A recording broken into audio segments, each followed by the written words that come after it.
is a presentation of Fox Sports. We are Fox Sports. We are Florida. Los Angeles is a fun town, sprawling, bustling, and humming with fun. Just ask the Fish. In 3 nights, 3 wins.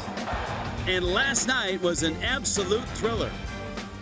Tonight, the Marlins go for their very first sweep in LA, and Jose Fernandez takes aim at the Dodgers. It's Miami and Los Angeles on a late night with the Fish.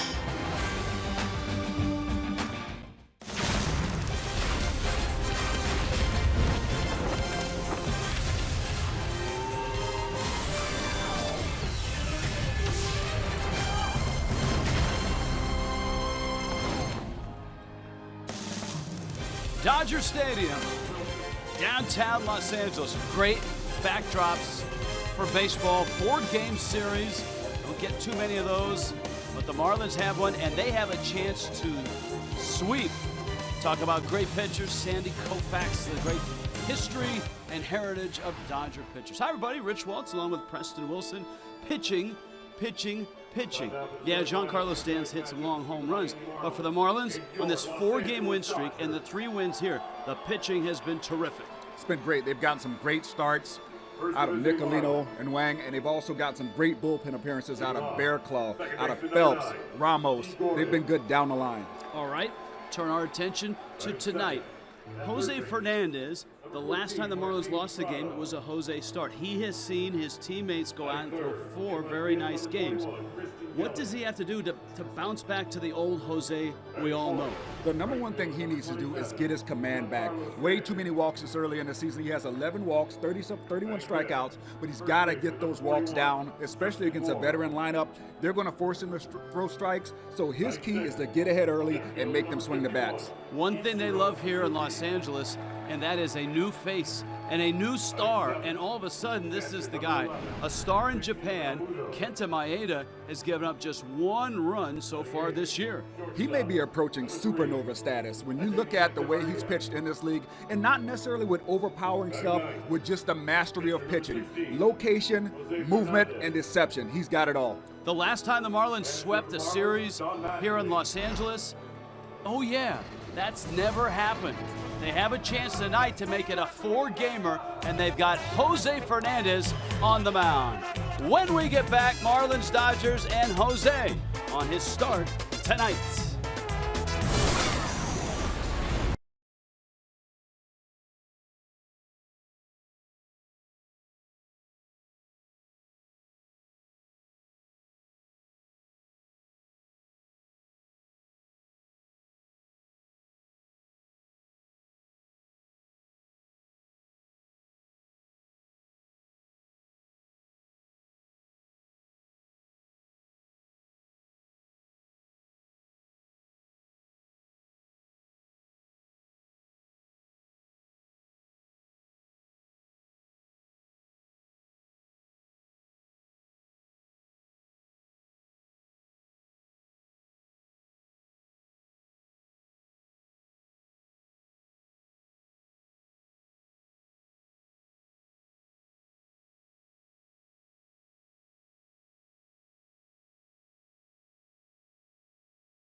Dodger Stadium, Marlins and Dodgers. Let's go down below. Jessica Blaylock. Jess? Hey, Rich. Jose Fernandez on the mound tonight for the Marlins. He's had the opportunity to pitch here before. That was back in 2013 during his rookie season. Here is what Jose remembers about that start. First inning was a little rough, but the team came through, and we had a really good win. So it's just fun to pitch here, though. The fans are loud. Obviously, the Dodgers have a really, really good team, and it's always fun to go against good teams, and we'll see what happens. For you right now, velocity, command, location, you feel like everything is there? I do. The velocity is there, command is there. Always can get better, but guys have been falling off a lot of my pitches, and that's why pitch count is going so high. But honestly, just trying to stay under control, make good pitches, and get early outs. For you as a pitcher, it definitely helps to get run support. How encouraged are you by what you're seeing from this offense in the past couple of games? It's fun from watching the dugout. It's great, and always looking forward to that. I'm looking forward to see the guys smiling and having a good time. That's what this game is all about for me, and winning ball games and having fun. That's it's a long season, and as more times that we can do that, that's a goal. Tonight, Jose going for his second win here at Dodger Stadium. Be sure to keep it right here. The Marlins are attempting to do something they have never done before, sweep the Dodgers in Los Angeles. First pitch is coming up next. Rich Waltz and Preston Wilson will have the call for you on your home for Marlins baseball, Fox Sports Florida.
Is brought to you by Jeep. Visit Jeep.com to learn more. By Bank United. Switch to Bank United today. Visit us, bankunited.com, or call 877-779-2265. By your local Toyota dealers. Let's go places. And by Southwest Airlines, transparency, low fares, nothing to hide. Yeah, lots of fun in Los Angeles for the Marlins. Tonight, though, they are facing Kenta Maeda, the new sensation, the right-hander out of Japan. Marlins lineup brought to you by UHealth Sports Medicine, Mr. Wilson. Leading off, Deke Gordon. Number 2 is Martin Prado. Kristen Yelich is batting third. In the cleanup spot, it's Big G, Giancarlo Stanton. Justin Bourge hitting fifth. Ichiro getting a start in the 6th hole. JT Realmuto 7th. Adeiny Echeverria is 8th. And Jose Fernandez, the kid, is 9th. Maeda is just 6 feet tall, 155 pounds. And the Japanese right-hander goes to work. And a fastball misses outside. It is 1-0. He has excellent control. 4 starts, 5 walks. He's given up just 17 hits and only 1 earned run.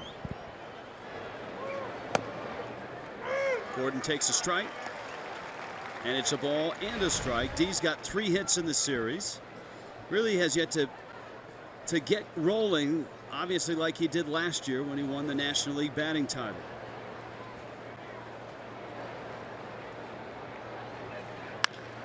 Chopper out towards short.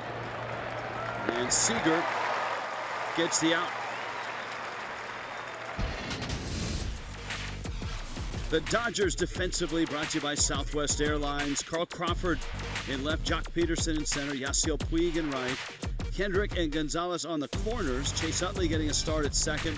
Seager turned 22 yesterday, and Yasmani Grandal is back behind the plates. And Martin Prado digs in. Prado, who missed the weekend series in San Francisco, and Monday for the birth of his daughter back in South Florida. Since his return, a nice series, 4 for 8. He's been red hot, hitting the ball all over the ballpark. He just looks as comfortable as you can get in the box right now.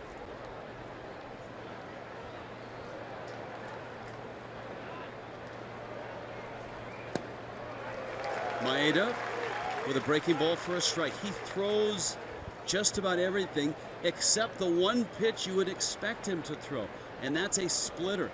That's normally in the arsenal of Japanese pitchers, whether they're pitching in Japan or whether they come over here to pitch in Major League Baseball.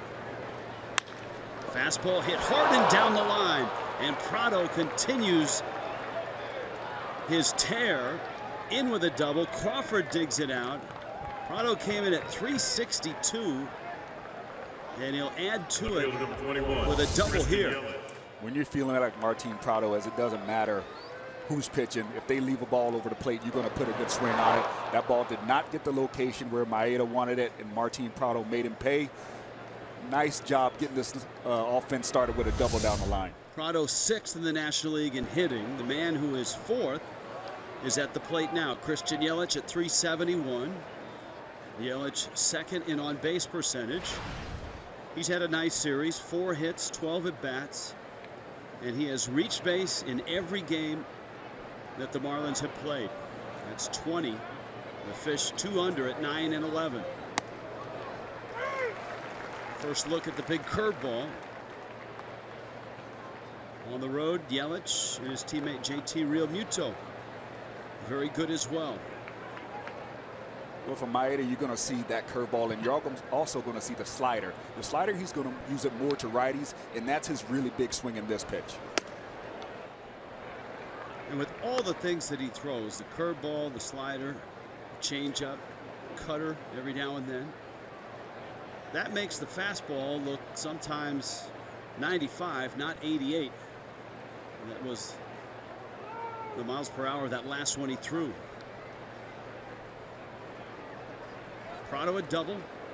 He's at second. And Yelich drives that one out to left. Crawford is there, and he makes the catch. The Marlins have put some good swings on Maeda. Here comes Stanton now, and Auto Nation brings you the scouting report for this Japanese right-hander. He's not your ordinary rookie. He spent 8 seasons in the Japanese League. He threw the 74th no-hitter in Japanese history in 2012, and he has a 5-pitch arsenal: fastball, cutter, curveball, slider, and a changeup. Now, we only get to list 3 things, or else we've been going on and on about Maeda. He's got a lot of other awards and honors that he had in his career for the Carp of Hiroshima. And here is Stanton now. Stanton in center field.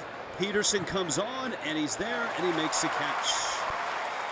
Kenta Maeda keeps the Fish off the board. Enter Jose Fernandez.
sweep.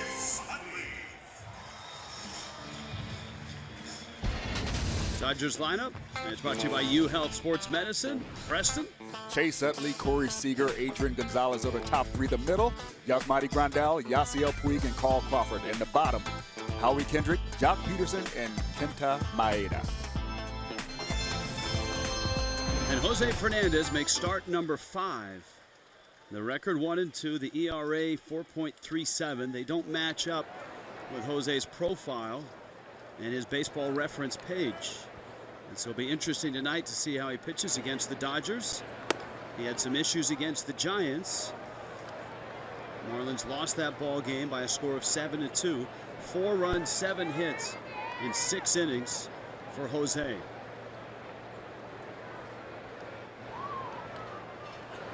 Utley cracks one up the middle. By Gordon into right center. And the Dodgers' venerable second baseman has a hit. Utley, the Southern California native, dealt back to the Dodgers here at the end of last year.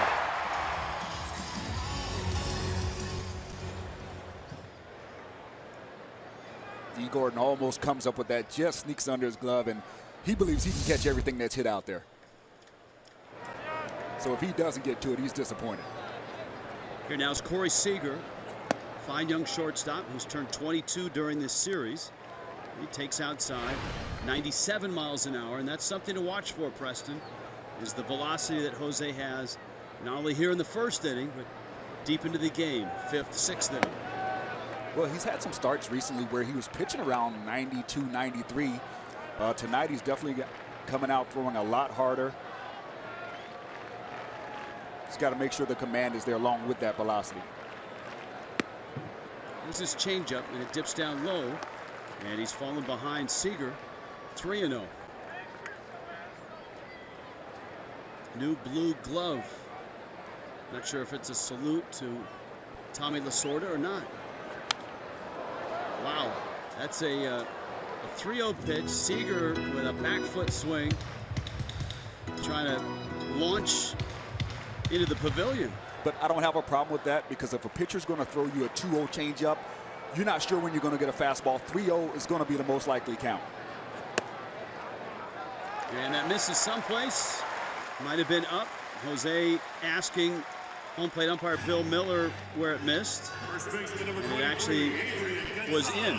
And he gets an explanation from JT Realmuto as well. All right, Southwest Airlines brings you Miami's defense.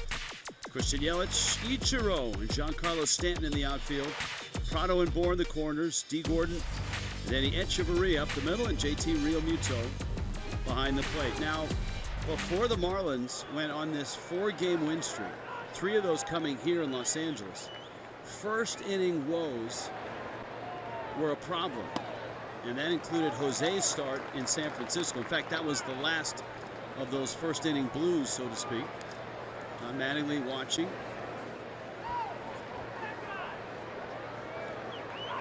As Gonzalez steps back in the box with Utley at second, Seager at first. And it's a rough scenario because the Marlins have had trouble giving up runs early, and the Dodgers have scored 19 first inning runs in 22 games this year.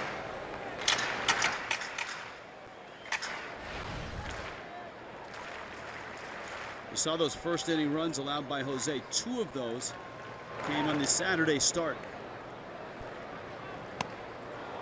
Off speed pitch, and out in front is Gonzalez, and it is 1-2. The Marlins, of course, last night got a gem from Justin Nicolino for their 4th straight win. There's the Saturday line for Jose. His fastball averaged in that one just 93.7 miles an hour. Outside corner, and Bill Miller rings him up. 99 miles an hour, right on the corner, froze Adrian Gonzalez. That's about as good of a pitch as you can make in that situation. And Gonzo knows, look, even if I swing at that, there's nothing I do with it anyway. I'll wait till my next time around to try to get you. So a great sign for Jose, not only in velocity, but also in location. Yasmani Grandal now Grandal switch hitting catcher. Justin Nicolino last night was terrific. The oddest of innings happened, of course. The Marlins ended up throwing 5 different pitchers at the first 5 hitters of the 8th. That was because Nicolino started the inning, got an out. 3 relievers came in and walked 3 consecutive batters, the last of which, David Phelps, was ejected when he emphatically asked where his last 2 pitches missed. The Marlins were flat out of pitching with a couple of guys off limits. And so Jose Urena had to come in and get a 5-out save, and he did. Look at that. Again on the black, 97 miles an hour. You know, for as tense as that game was last night, Preston, when Urena came in, he looked like he could care less. It's like, give me the ball, I'm going to throw it, let's see if you can hit it. And he was terrific.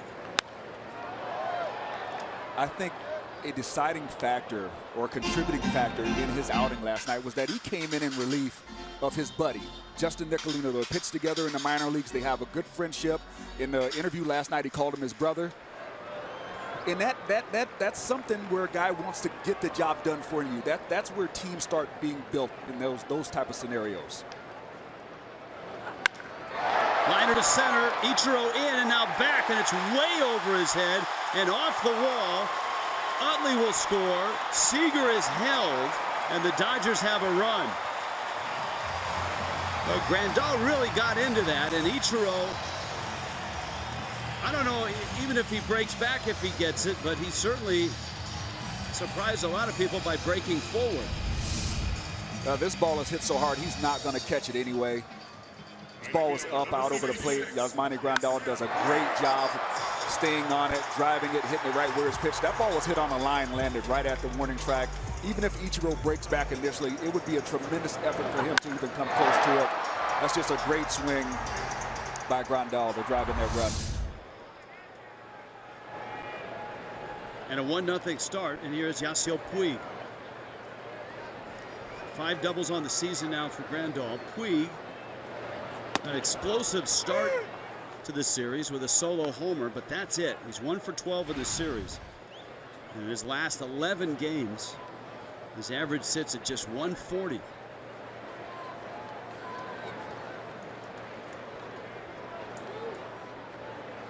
And you remember last night with Puig and Wright, he and Dee Gordon were going at it, so to speak. Gordon bluffed going to third. Puig uncorked a great throw. The guy that was on the rail and giving Puig the business, so to speak, was Jose Fernandez. And one Cuban to another. A slider for a strike. It's 1-2. That's a nasty pitch. Slider tight, down and away. You can't hit that pitch. Tell you what I do like. I do like that Jose Fernandez feels good about his changeup this early in the game. Sometimes it's such a touch and feel pitch that it takes a little while for you to feel good about it. Little broken bat behind the mound, and it falls for a hit. You talk about a perfect pitch. It busted the bat of Yasiel Puig. He hit it about 75 or 80 feet. That's a shame. And the Dodgers now, kind of a heads-up move by the youngster, Corey Seager. He had a good sense that it wasn't going to be caught, so he broke immediately. The runner at second, Grandal, didn't budge. And the Dodgers have runners first and second. And Jose's pitch count up at 20. A 2-0 Dodger lead. And those first inning Blues are back.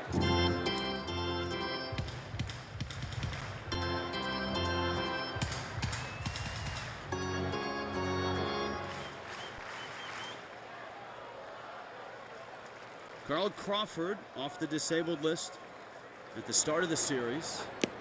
Swung the bat well in his start. Here's a look. At that point, he knows that this ball is going to hit the ground. Some people call base running instincts. I call it awareness and being observant. He saw where the defense was playing and knew by the speed of the ball no one was going to be able to catch it. Good base running, got his team a run.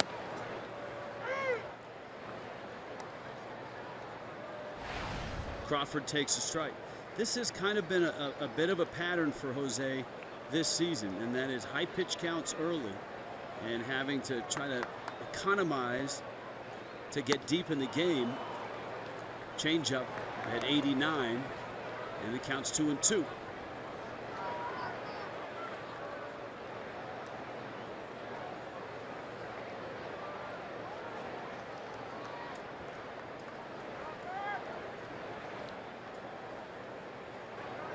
Crowd just settling in. On a nice night in Los Angeles. 2 hops for Gordon. Got one there. Echeverria's turn is in time, but the Dodgers get 2. This game is underway, and already 2-0 Los Angeles.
Presenting sponsor of Miami Marlins baseball.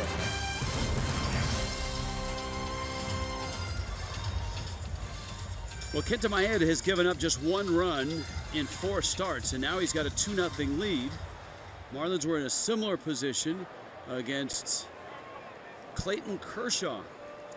He came back to score 5 runs against Kershaw and beat him in game 2 of the series. Justin Bour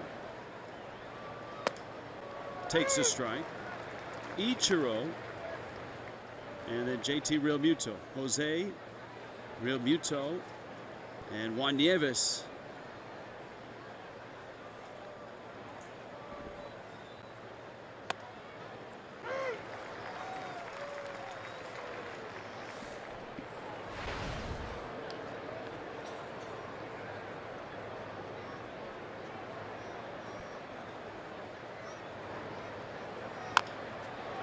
Bour just got a piece. It bounces off of his hip while he was in the box. Bour 0 for 5 in this series, a homer and 7 runs driven in. Preston, Justin Bour right now, a guy trying to make adjustments at the plate. He's been susceptible at chasing some high fastballs lately.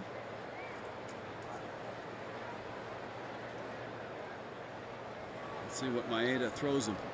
Grandal sets up in, and that's the fastball that he's had trouble with. Grandal, remember the shift is on, and it lands between all 3 Dodgers. The shift had Howie Kendrick, the third baseman, over on the right side of the diamond, and the shortstop Seager coming from his shortstop position to try to make that play. See where he lines up? That's a long way to run to try to make a play. Now, you know, a guy who could have made that play is Maeda. He won Gold Gloves, or the equivalent of, in Japan. Seager could have made that play as well. He actually ran by the ball. It was almost some I got it, you take it. That's what it looked like. And a break for Justin Bour. Change up, and Bour strikes out.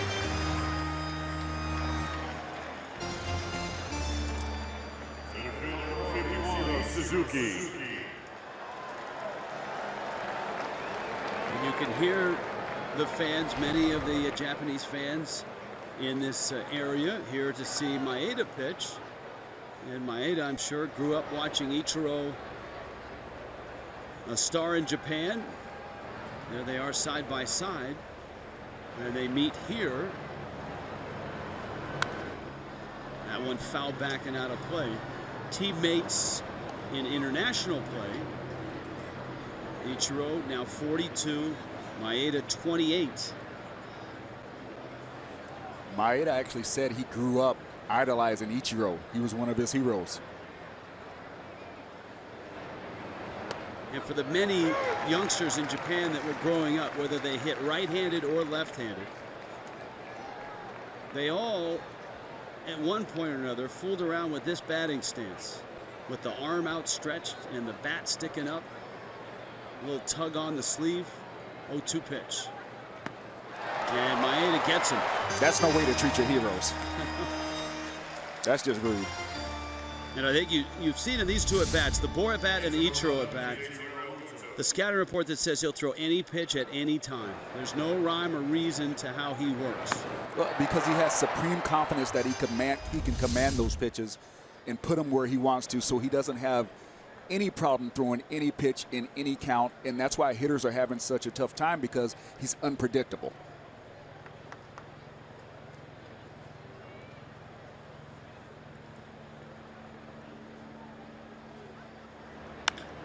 JT Realmuto smacks one in the gap, right center field. That is deep, and it's gone. Off-field shot. Realmuto's second, and the Marlins are on the board.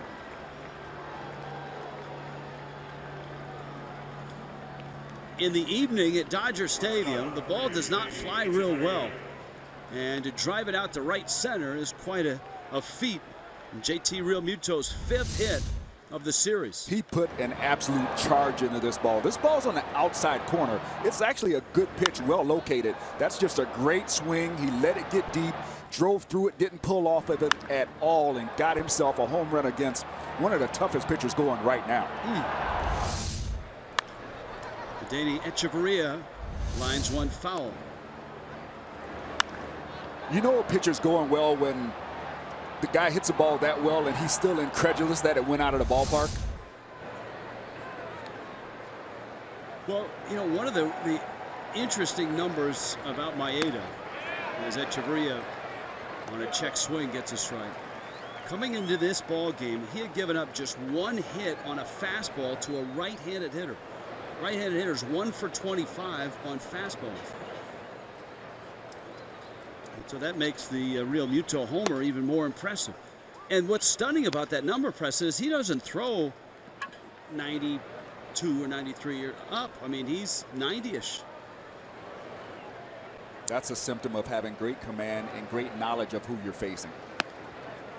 Breaking ball misses out. When you have the command, you can miss those hot zones of those hitters. We've seen all the boxes that have the red and the blue, the hot spots. He knows how to go to those cold spots, and he has the command to get the ball there.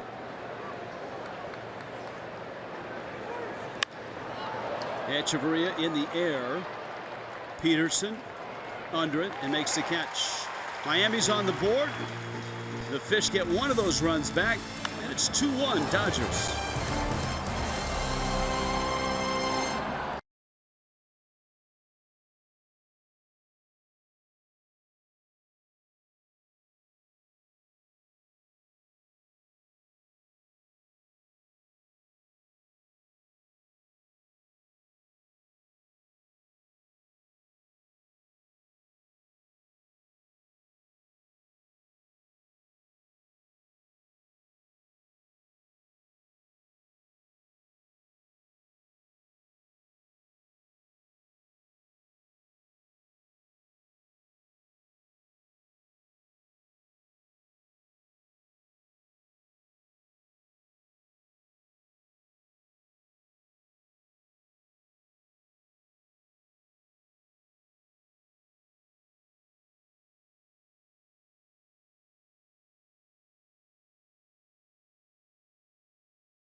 In Los Angeles, Marlins and Dodgers.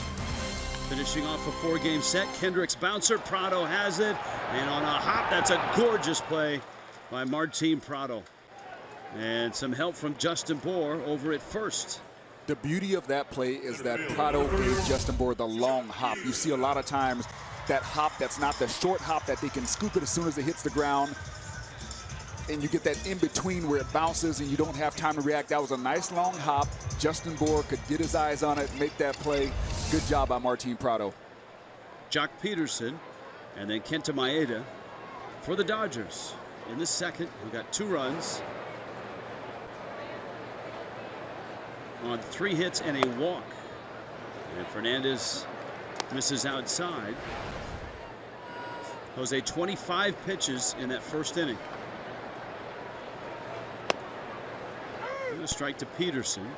It's interesting, the Dodgers in that first night when the Marlins had Wei-Yin Chen out there, they had 4 quality left-handed bats on the bench. Peterson, one of those. And Bour gets to the bag for the out. MLB.com ballpark app, perfect complement to your visit to Marlins Park, Dodger Stadium, or Miller Park. That's where the Marlins are headed next.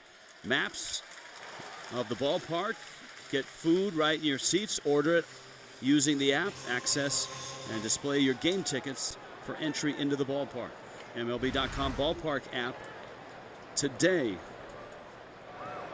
So you're saying we can use that app to get food sent here? Yeah.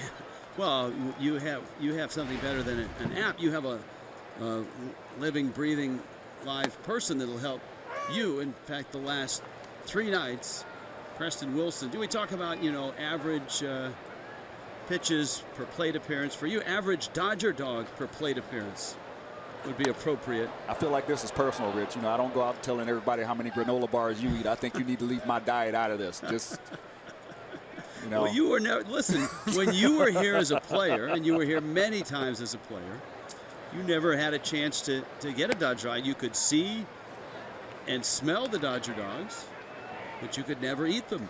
This is true. It wasn't like in Babe Ruth's time where you could slip the clubby, some dough and go get you a half dozen Dodger dogs. Echeverria gets Maeda. That's a nice bounce back inning for Jose Fernandez.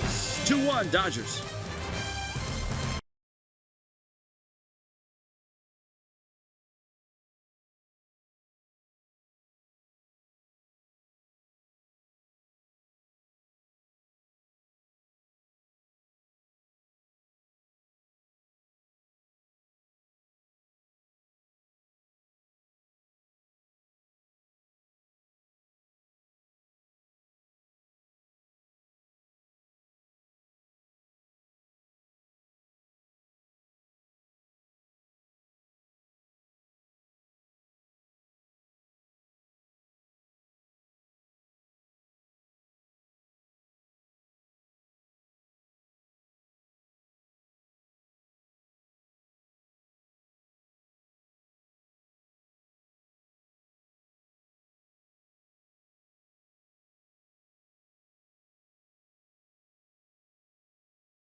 Dodger Stadium, where the Dodgers lead it 2-1. The Marlins have taken the first 3 games of this series and are currently riding a 4-game win streak. Here is Don Mattingly on what he's seen from his team lately. the team has showed a lot of spirit all year long. And these last few days, we get the big outs in San Francisco to end that series. And then we came here and have pitched well, and we've gotten the outs when we need them, and we've gotten some big hits. So hopefully we're turning the corner into a more consistent club that's winning 2 out of 3 type thing all the time. And guys, an opportunity for the Marlins to get the sweep tonight here in LA. That's something they have never done before. That's right, Jess. Not in a 3-game series. This is an actual attempt at a 4-game sweep. And a breaking ball to Jose Fernandez is a strike. D. Gordon, Martin Prado will follow. Kenta Maeda. 8 years in Japanese professional baseball. The Cy Young Award, just ask Clayton Kershaw, is the award for pitching excellence in Major League Baseball. The Sawamura Award is the equivalent in Japan, and he won it twice, last year and in 2010. Broken bat, Jose checks the bat, and Seager gets the out.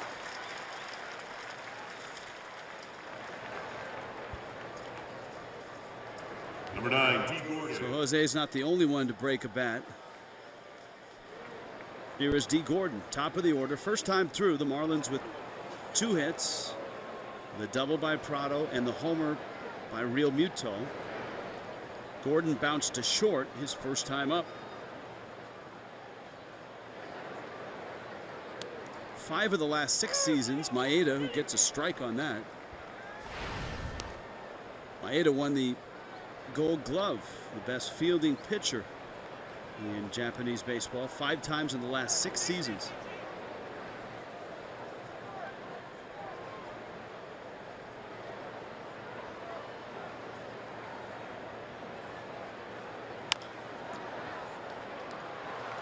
Kendrick. And Gordon is 0 for 2. Toyota brings you the inside look, presented by the 2016 Toyota RAV4.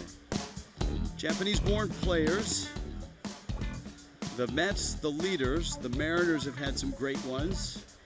And the Dodgers, and a lot of the Dodgers have been pitchers. Marlins lone Japanese-born player is also included on Seattle's list, and that's Ichiro. Ichiro also a Yankee for a few seasons as well. Hideo Nomo, Kazuhisa Ishii, Masao Kida,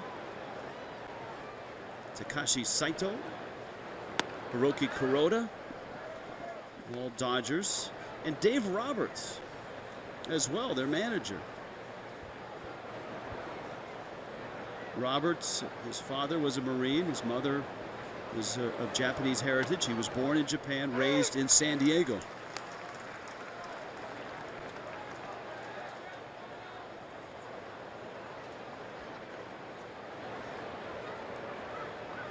Prado actually hit a fastball for a double. So both right-handed hits were on fastballs, and Prado's got himself another hit.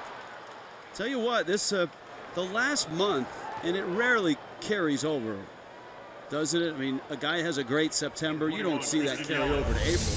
But he looks like the same guy that he was in September. That pitch was out of the zone. I mean, Prado last year, in his last 32 games, that stretched back into August, hit .353. And with that base hit, his average climbing even higher, up in the 370 area. Yelich fouls it. Preston, a curveball this slow, 74 miles an hour. What does that do to a hitter? Well, it does a few things. It changes your outlook, especially if he's throwing it for strikes. You have to now adjust for that decrease in velocity while maintaining the aggressiveness to hit the fastball when he throws it. Nice change up there by Maeda. So when you have a guy who's varying speeds like that, as a hitter, you really have to work hard to control your body, to not get out on your front leg, to really stay back and let the ball travel. He's got one of the best swing and miss sliders in the game. Yelich pops it up, foul and out of play. This is your first peek at him in person. What is it that makes a guy that doesn't throw that hard effective? Is it arm speed? Is it release point? What makes all those pitches so tough to differentiate? The first thing I notice is every delivery looks the same. There's no he doesn't alter anything when he's throwing his fastball as opposed to the soft stuff. Every delivery looks the same. So you pick up that first, and then now you got location to deal with. He's locating the ball well. He's pitching on the corners, down and in, down and away, up and away, up and in. He doesn't leave very many pitches in the middle of the plate, and that's where big league hitters, that's where you're going to make your money. You hit mistakes. Yelich hit a ball hard to left for an out back in the first. Counts 2-2. Prado's at first. Dodgers off to a 2-1 start.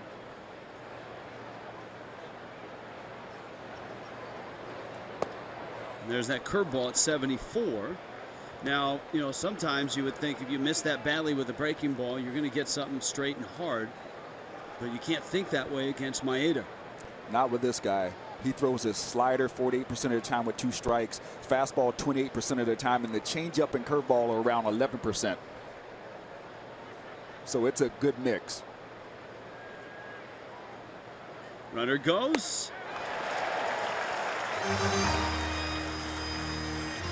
And he gets Yelich. Little hanging backup slider, kind of 82 miles an hour. One of those cement mixers. Yep, it was. 2-1 Dodgers.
Just about taking full effect in this grand old ballpark, which is an enormous park. This is back when they built them big. Opened in 1962, 55,000 the capacity. Chase Utley leaning in, takes inside, and it's 1-0. Utley in the leadoff spot, and that's not a place where he hit at all, obviously, in Philly with his running buddy Jimmy Rollins up there a lot.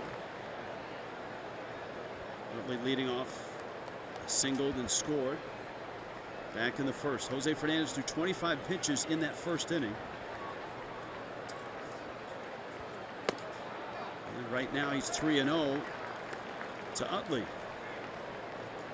Utley's old team is one of the feel-good stories in the month of April, as the Phillies shut out the Nationals again today, 3-0, and the Fightins are now 12-10.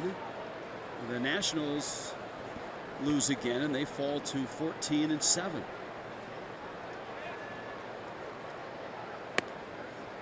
Atlanta got a win. They beat Boston 5-3.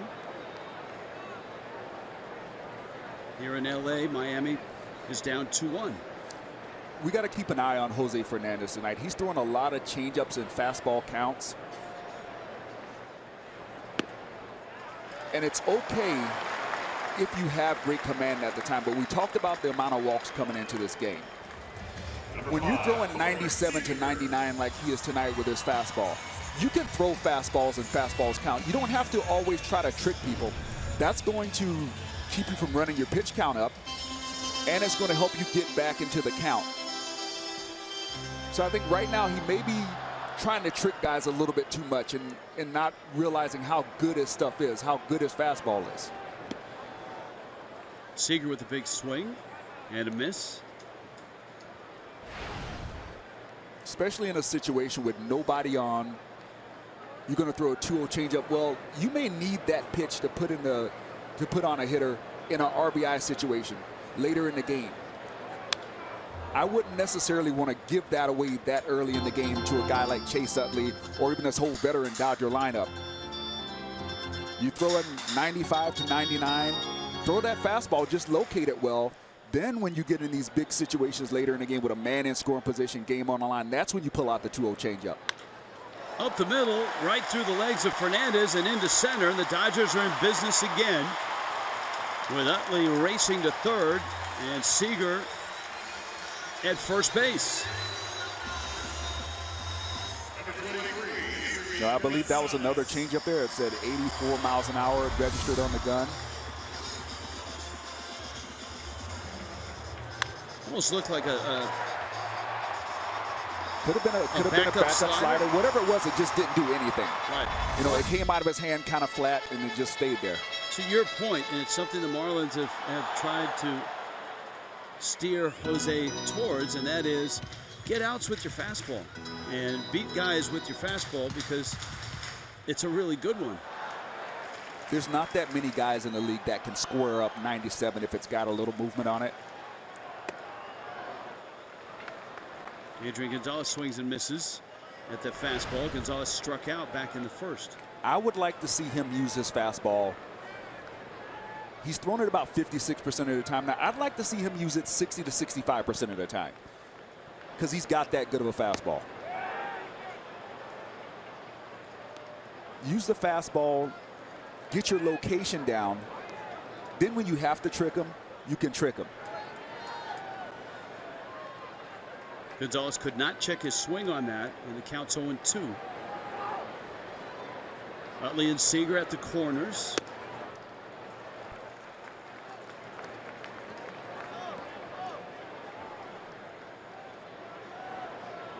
Utley a hit and a walk. Seager a walk and a hit.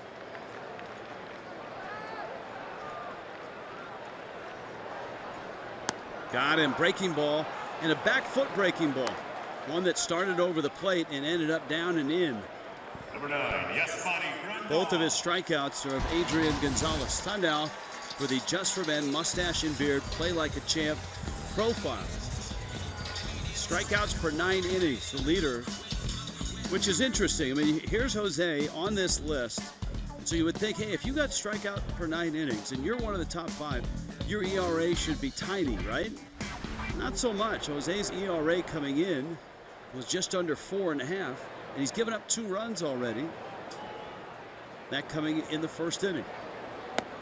How do you decipher that? What does that mean in terms of what he's doing on the mound? High strikeout rate, but runs given up, significant runs given up. Well, usually when you see a scenario like that, there's a lot of walks to go along with it, and it only takes 1 pitch to get an out. It takes at least minimum 3 pitches to get a strikeout. So the workload is heavier. These guys are putting out much more effort to get an out when you're acquiring all those strikeouts. Here's Grandal. He smoked the ball over the head of Ichiro for an RBI double back in the first. I'd like to see Jose go hard in with a fastball here, maybe belt high, letter high.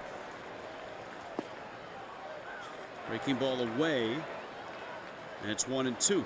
And I say that because Yasmani Grandal is one of the hardest guys to strike out in the National League. He doesn't strike out much at all. He's going to put the ball in place. So your key here is to try to put it in a spot where, one, he can't get the sac fly, which is middle away. That's usually where you get your fly ball. Check swing, no swing. And two, if it's going to be up, it's got to be in. So that way he can't hit the ball that far to drive in the run.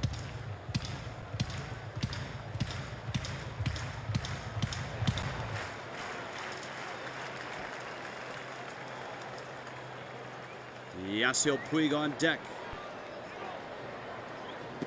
Grandal chases, and Jose gets two very large strikeouts of Gonzalez and Grandal, and now he faces Puig. You know, and that's a guy that doesn't chase much at all. Good movement on that changeup, ball diving down and away. See, those are the situations where I think he should be using that pitch more, not with nobody on. 2-1, 2-0 count. Save that pitch for when you need it, when you need to bury a guy.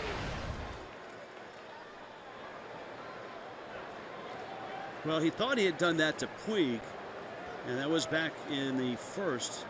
He came in with a 95-mile-an-hour fastball. It busted Puig's bat, but on the swing, Puig was able to bloop it, and it landed right behind the mound, and it went for an infield single and an RBI.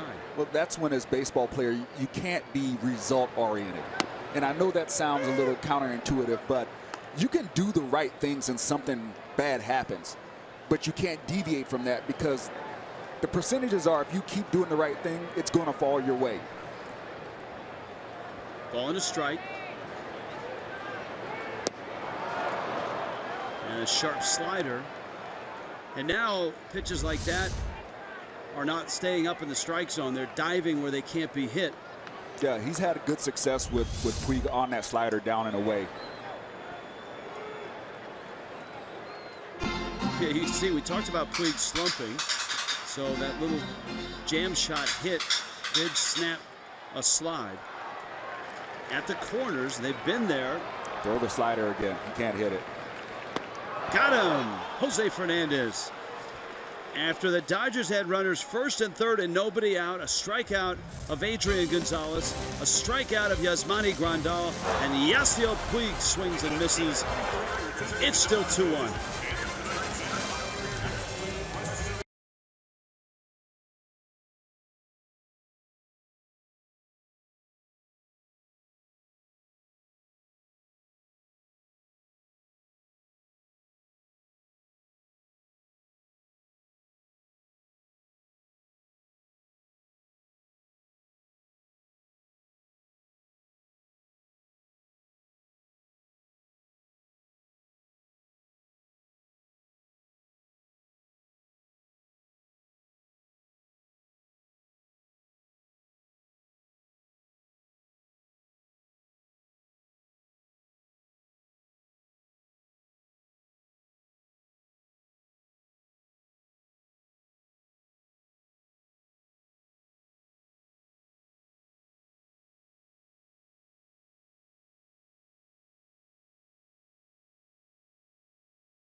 Dodgers on top. A lot of Japanese fans here tonight for Kenta Maeda. Ichiro is in Miami's lineup. It's Giancarlo Stanton, Justin Bour, and Ichiro. Stanton swings and misses at a breaking ball. And it's 0-1. Stanton flied to center in the first. 3 strikeouts for Maeda. He hasn't walked a batter.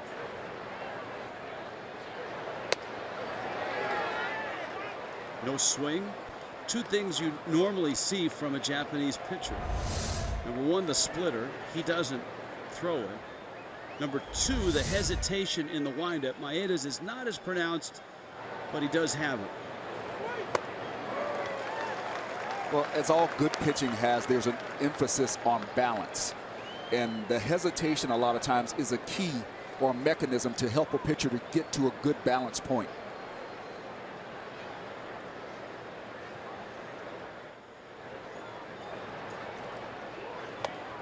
Stan swings and misses.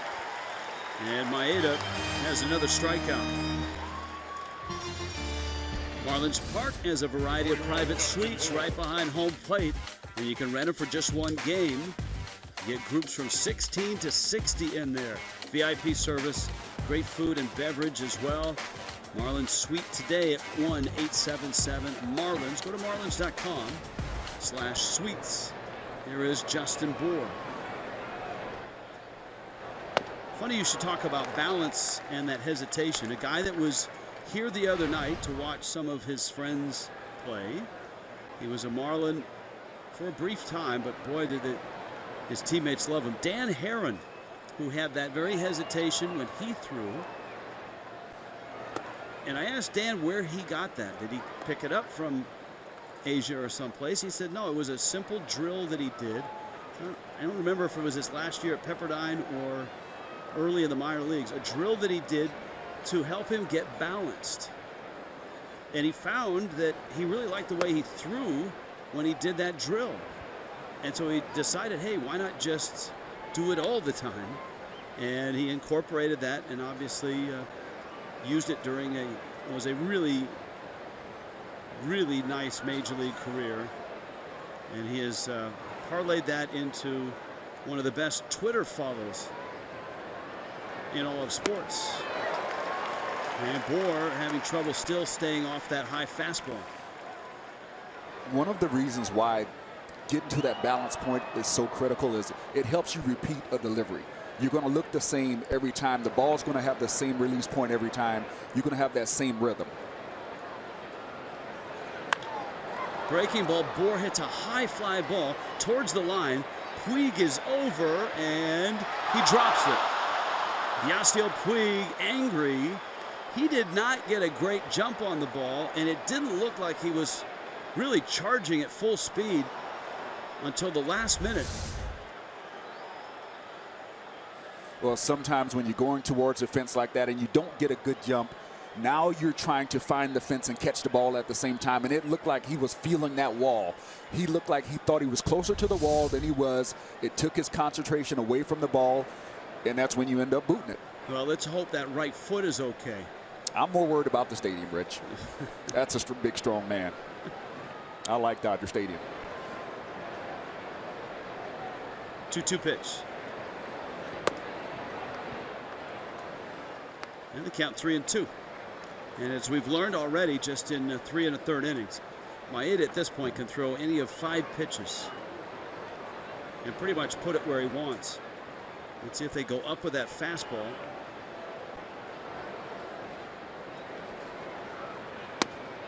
Breaking ball, and Bour has walked on a pitch that looked like it was close, and boy was it close, but it missed.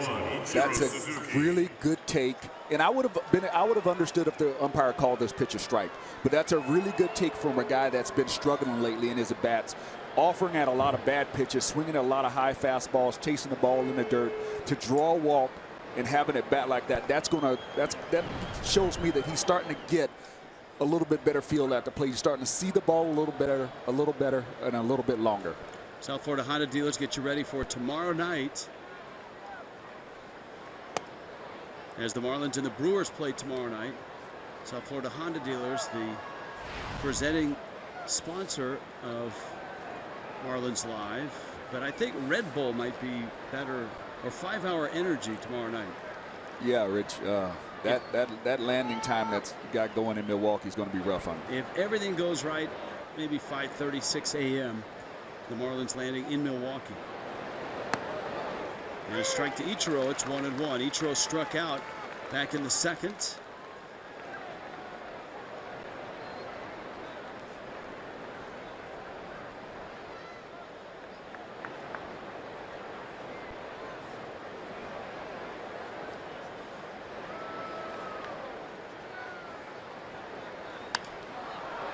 Soft little pop-up. And Kendrick is there, and he makes the catch. And so Maeda has retired Ichiro the first 2 times. And here's Real Muto, Number 11, JT Real Muto. who hit the hardest ball of the night for the Marlins, a home run to right center on a fastball. He showed some great pop, hitting this ball opposite field. Great balance, good extension through the baseball. That's a great swing against a really good pitcher right now.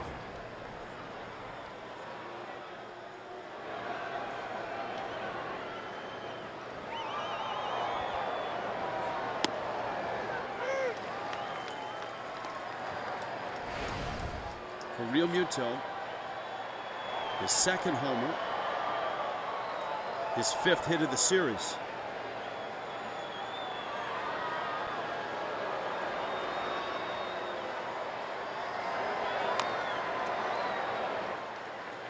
Count 0-2. Yeah, Marlins and Brewers. Brewers had to face Jake Arrieta and the Cubs. And Arrieta beat the Brewers at Wrigley today, 7-2. Arrieta's 5-0, and his ERA is 1.00.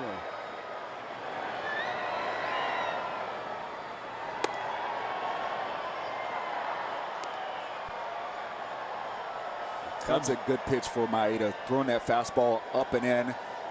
Now he can get the chase on that slider down and away because you've changed the hitter's eye level. You've given him a different zone to look at, to protect. Or you can even double up with a fastball right here. I like the slider here, though. Got the slider. Real Muto pops it up. Gonzalez, the Gold Glover, makes the catch. Marlins are done in the 4th. Kenta Maeda has protected a 2-1 lead.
Miami Marlins baseball on Fox Sports Florida is brought to you by Jeep. Visit Jeep.com to learn more. By Checkers, fast foodies know the deal. And by your South Florida Chevy dealer. In Los Angeles, a little push-up contest. Now, we just showed the very end of it. But Preston, I'm thinking she was over 20. Oh, she was knocking him out. I was very impressed. People wonder what we do between innings. We don't do this. We probably should, though. Carl Crawford turns on one. Gordon gets the out. I think things would get a little weird in here if we started doing that. Well, once they start playing jump around, all bets are off there.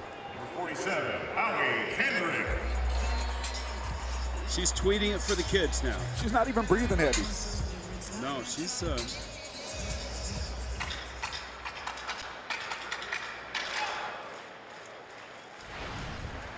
are the Dodger Stadium faithful here tonight. We haven't seen any celebrities yet. We really haven't had a great number.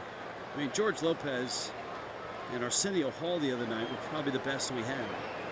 They outdistanced Powers Booth and Mary Hart.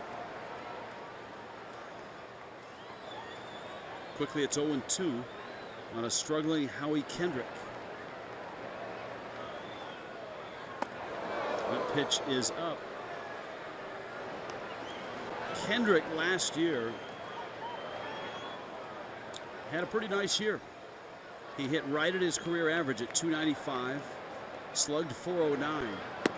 And he swings and misses here, and he's having trouble getting going this year. He took a page out of Maeda's book. That's the same sequence that Maeda just threw to JT Realmuto. Went fastball up and then slider down and away.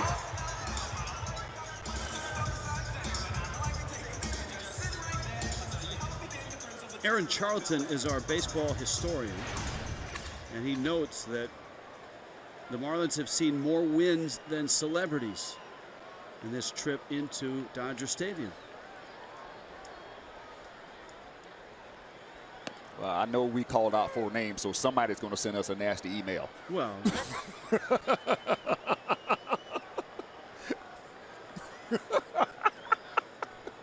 I think if you add Mary Hart and Powers Booth, you might get 1, right? I mean, and we did. We mentioned Arsenio and George Lopez as well. Sugarman was here.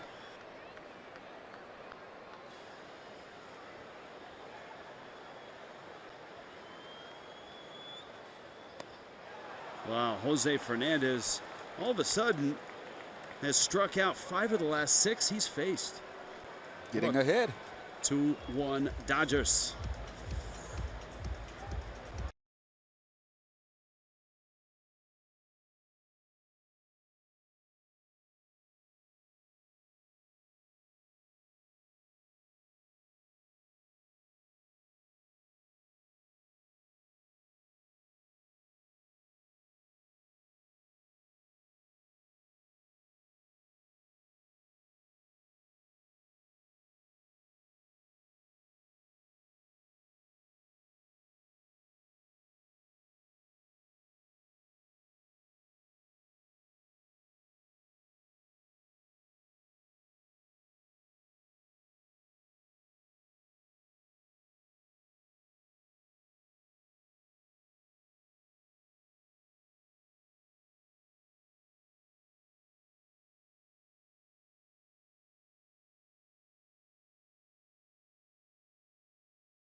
Jose Fernandez now 6 strikeouts in his 4 innings of work. Time now for our Major League Baseball Geico moments. Lindsey Nelson, he of the Great Sport Coats, 1965. He did the Mets-Astros game from the gondola, 205 feet above second base in the old Astrodome. Preston, did you play in the Astrodome? You did? I did play in the Astrodome. That place was a big, big ballpark. And I'm not saying it was done intentionally, but it really seemed like whenever we were hitting, that those vents from the outfield are blowing in pretty hard. Now that has to be an early picture of the Astrodome, because that looks like grass.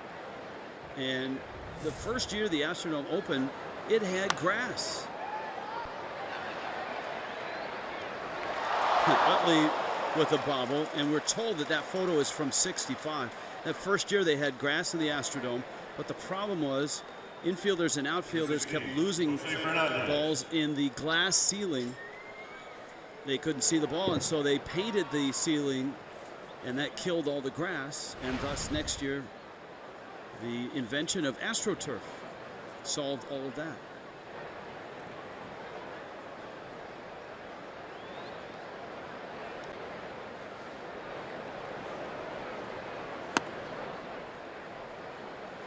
Kenta Maeda. A 1-0 to Jose Fernandez. Now Maeda has looked good. The pitch he'd like to have back. Jose busts out in laughter after that swing. He'd love to have that fastball that Real Muto hit out to right center back. What's that? Jose waited on it, and Seager throws him out.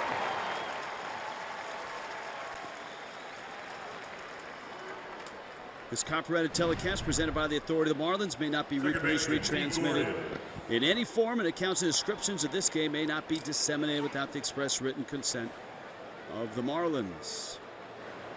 Well, Kenta Maeda has kept just about everybody off balance. Martin Prado has 2 hits. Real Muto's homer is the other. And here is Dee Gordon.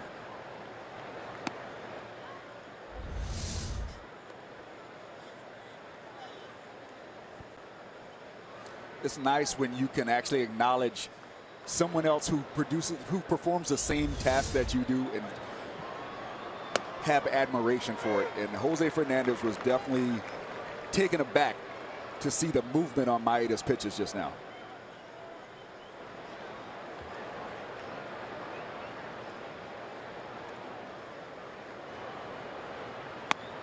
Pitch is in. Dee Gordon has bounced out twice. 3 for 17 in this series. The Marlins, despite not having Dee on a lot, have won the first 3 games. Check swing and no swing, says Todd Titchener. And Dee asking his former teammate, are you kidding me?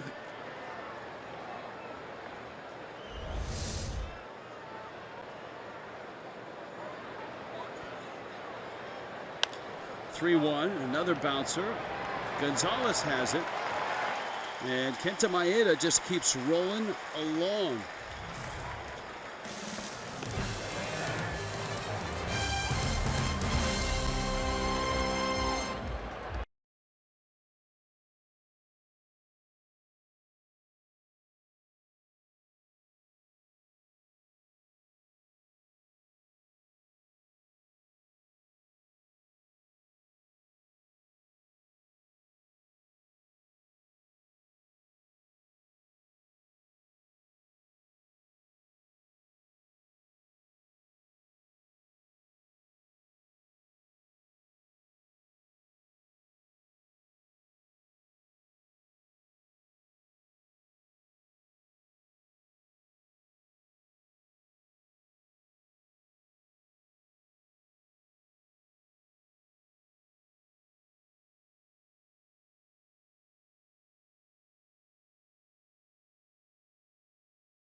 Jeep is the presenting sponsor of Miami Marlins baseball.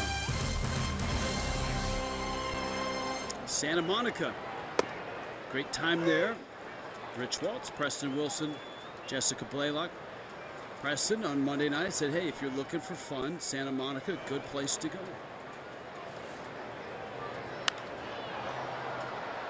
High pop, Bohr makes a catch. One pitch, one out. Keep that thought. Let's go down to Jessica Blaylock. Well, Rich, so often we see the personality of Jose Fernandez. He approaches everything that he does a little bit differently, including the day that he pitches. Most starting pitchers come into the clubhouse, they put on headphones, they try and zone out, but not Jose. He comes into the clubhouse, he puts on music, and he goes around and tries to talk to everyone, and he says that's what helps keep his nerves down. You know, Jessica, it's interesting watching some pitchers actually literally put a hooded sweatshirt on and just sit in front of their lockers, locked in concentration. Others, like Jose, will talk and have no problem talking. Jose oftentimes rides the late bus and sits up front and talks to everybody. And that's another thing that we see from Jose. He stays in the dugout no matter what time he comes out of the game. He doesn't go back into the clubhouse like a lot of starting pitchers because he loves interacting with his teammates. He's the one that's sitting there alongside a guy like D. Gordon and alongside a guy like Ichiro and keeping his teammates going throughout the course of the game. All right, thank you, Jessica. And a strike. That's a good thing he's got 24 teammates because he usually wears each one of them out over the course of a night. And you can see him moving from teammate to teammate as the night goes on. There's 1-2 to Utley. He's been on base twice. And Utley takes down low. Yeah, last night it was Barry Bonds' turn. He chewed Barry's ear off for about 3 innings last night. But you're right, he will work his way down that dugout, talking to people up and down. So you know on the days that Jose Fernandez isn't pitching, at some point you're going to have a conversation with him.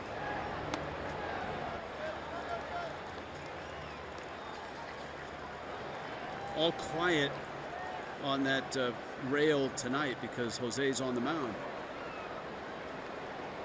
Utley singled in the first, walked in the third. Dodgers got both their runs in the first. And Utley walks again.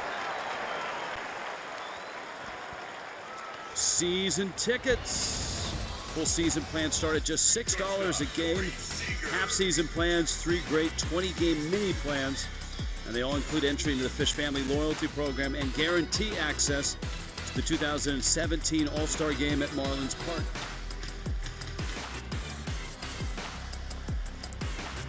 You know, Utley hasn't been a leadoff hitter much in his career, but he sure looks the part. Well, he's a veteran hitter. He's seen the changeup a few times now. You know, and I know you don't want to give up a blast or give up a big hit, but this is just my opinion. Jose Fernandez has to throw his fastball more. Nobody on. If you locate it well. Into right field, base hit. Stanton has it. Dodgers at first and second. First baseman, Adrian Gonzalez. It looks like a slider that just didn't get down. Another off-speed pitch. Tonight I'm seeing him get beat with a lot of off-speed pitches. I'm going to try to get out crack staff to check on it to see how many of these hits tonight have been on off-speed pitches. But for the majority of the base hits that the Dodgers have got tonight have been on sliders. I know the one fastball by Puig was a fastball up, but other than that, I don't remember another base hit being on a fastball. Bill Tapper. And Jose has it. He'll tag Gonzalez out. Utley stops at third. And the Dodgers have runners at second and at third. And here comes Yasmani Grandal. Grandal RBI double. And he struck out in the third. Now this is a situation where, yeah, you want to be efficient, but you got first base open against a guy who hit the ball off you really well. You got a guy on deck who has not swung the bat against you well all night. This is the time to be careful. This is the time to try to trick the guy. If he wants to swing himself out of the at bat, you let him do that. But you do not give in here when you got first base open and a guy on deck who has not seen the ball well against you at all. The guy on deck is Yasiel Puig. The guy at the plate is Yasmani Grandal. And Grandal blasted one off the wall in center for an RBI double that started the Dodgers scoring. It was Puig who absolutely got sawed off and blooped about an 80-foot pop-up that landed behind the mound for a hit.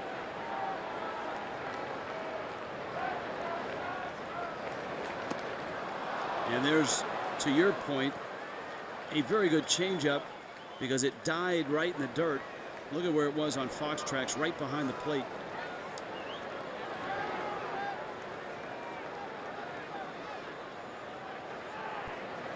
Pitch count at 78. Jose Fernandez's job right now is to not hit the plate. He does not want to throw a ball over the plate right now. And a good slider down and in, out of the strike zone. And punch out number 7 for Jose. Still 2-1 Dodgers.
Proud to team up with Surfrider Foundation in celebration of this month's Every Day is Earth Day initiative.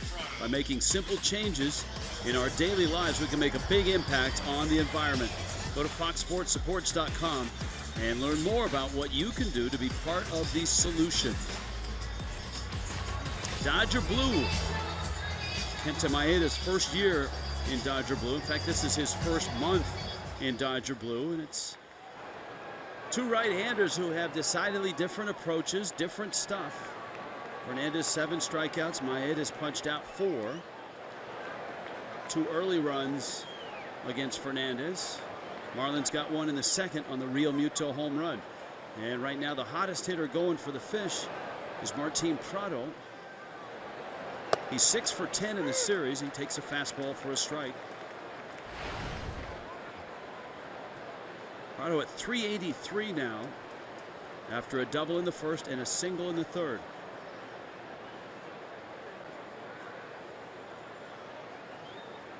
Breaking ball hit on a hop. Seager. And Maeda has an out here in the 6th. Christian Yelich, Giancarlo Stanton to follow. The fielder, Christian Yelich.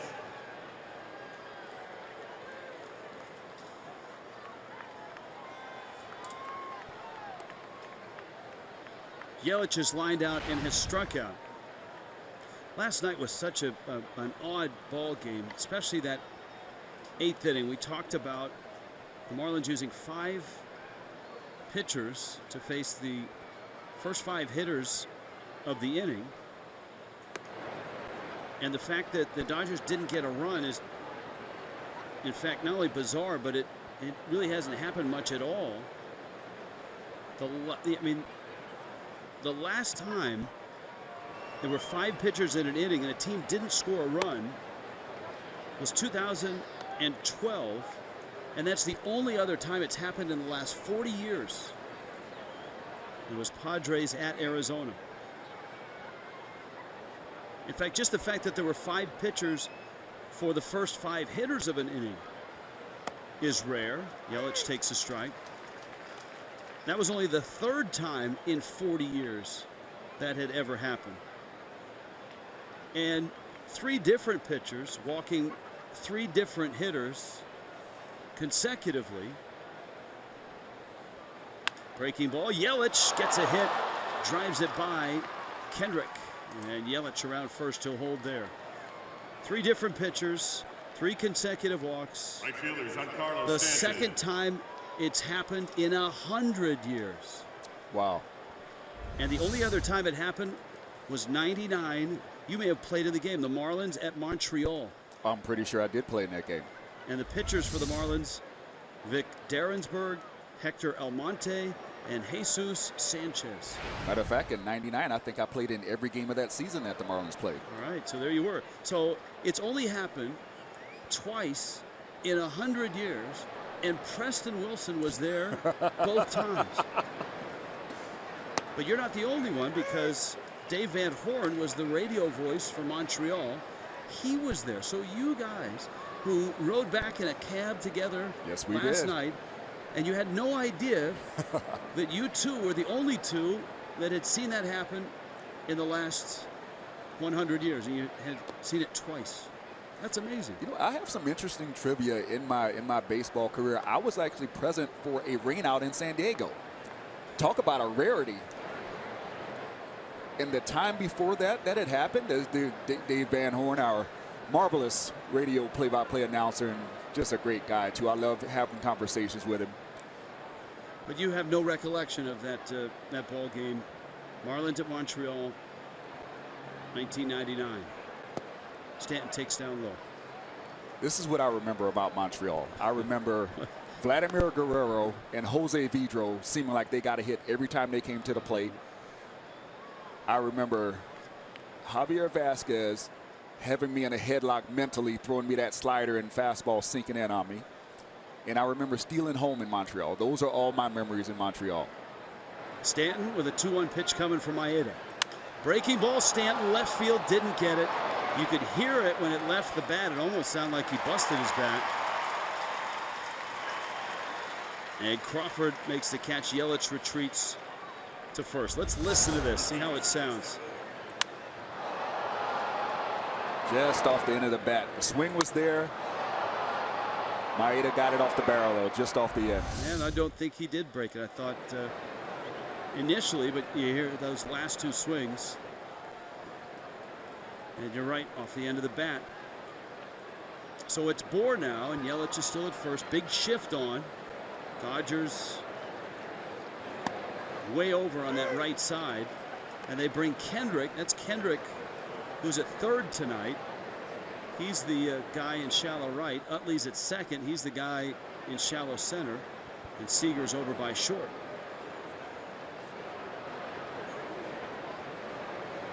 So that's all you remember about Montreal. There are many, I've heard many other players and Major League personnel say they have other memories of Montreal. Well, that horrible turf was one of them. Right.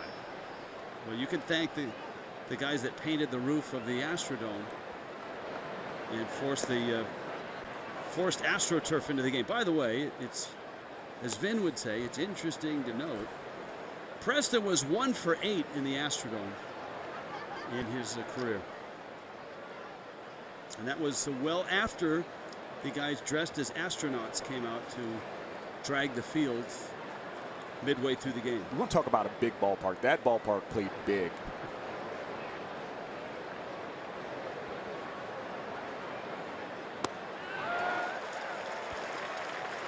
Bohr struck out in the second. He walked in the fourth.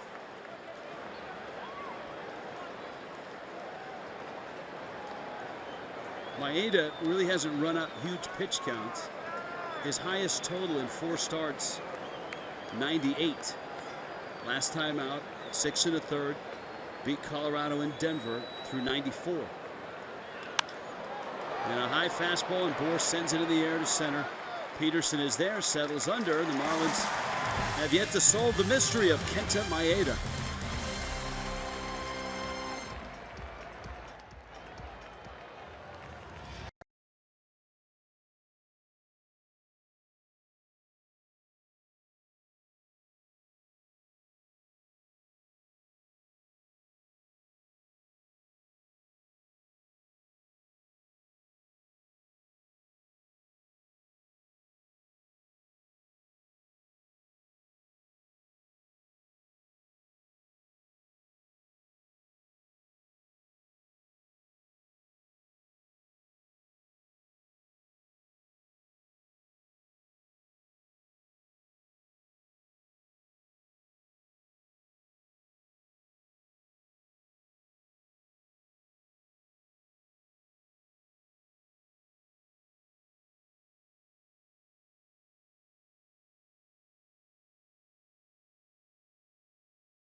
Bottom 6. Preston, we've been talking about some of your exploits. And you noted early in our series here that you had a significant home run here at Dodger Stadium. We went into the archives. 197. That ball is hit to deep right field. And that's you. Yeah, that's one of those, you know, right off the bat, it's got no chance of staying in the yard. Look at that young, strapping guy. Who is that young kid right there? I did not see a bat flip, and that's a good thing. No bat flip. Oh, man, come on. Let me live. Was that the home run that got you into the starting lineup? That was the one that, after I hit that one, I became an everyday player. All right, we have, we were just talking about the oddity of last night's ball game that it happened only twice in 100 years. You and Dave Van Horn were there. We've just found out a third person. Marlins bullpen coach Reed Cornelius started that game on the mound for the Marlins. So now we found 3 people that have been present for the oddity of 3 different pitchers walking 3 consecutive hitters only twice in 100 years. I feel like you just gave me a moment and then you tried to cheapen it by making it seem like I wasn't that unique by saying there was more and more people. You're going to keep digging for more people now, Rich? Hey, wait a minute. We just showed the biggest home run of your career. In the center, Ichiro's out there, and he snares that liner by Carl Crawford. I mean, we dug for that, Press, and we found it. That got you your starting job. That got you your start.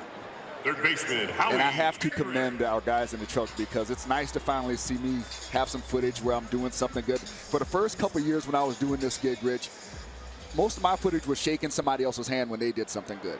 That was my highlight. So I'm glad they've dug in the vaults and found some good highlights of me. So thank you guys in the truck. Howie Kendrick fouls it back. You're right. It was almost like that old Woody Allen character, Zelig, or from that movie, the guy that just appeared in all these different places.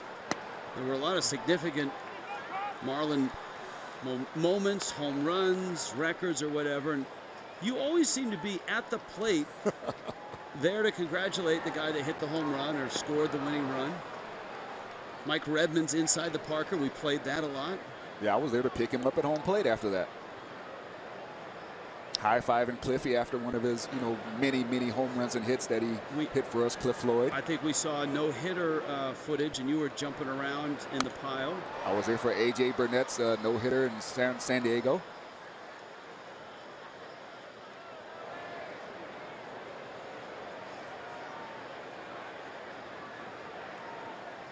One-two pitch.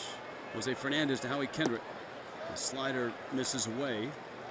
The breaking balls with a little more purpose over the last 2-3 innings. Well, what's making him effective is he's getting ahead more. He's able to get out of those big pitch counts that he had in the first and third inning. First inning, he threw 25 pitches. The third inning, he threw 22. Other than that, the second inning, 9 pitches. Fourth inning, 9 pitches. Fifth inning, 14 pitches. So when he's getting ahead, those pitch counts don't run up, and the breaking balls or the changeups are much more effective because the hitter's on the defensive. 7 strikeouts, 3 walks, and another strikeout, 8 for Jose Fernandez. But the Fish, after 6 in LA, are a run shy. There it is, Press. Look at that mini bat flip.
Late night with the Fish tonight in Los Angeles. Marlins Dodgers, where a Japanese legend meets a Japanese all-star, Kenta Maeda, in his first year in the big leagues. And Ichiro, of course, a star in Japan with Orix for 9 years, his 16th major league season. Busted bat, little looper, and it's snared there by Kyle Seager. And Kenta Maeda has limited Miami to just the 4 hits. One of those, a solo homer by JT Realmuto. Catcher, JT Realmuto. And here is Realmuto. For a big guy, Seager moves with such fluidity. You know, usually when you see big shortstops like that, they aren't that smooth. The movements look a little jagged. He looks so smooth the way he carries that big 6'4" frame. His brother, a third baseman in Seattle. But Seager, the shortstop that the Dodgers hope is going to be there at least for the next 8-10 years.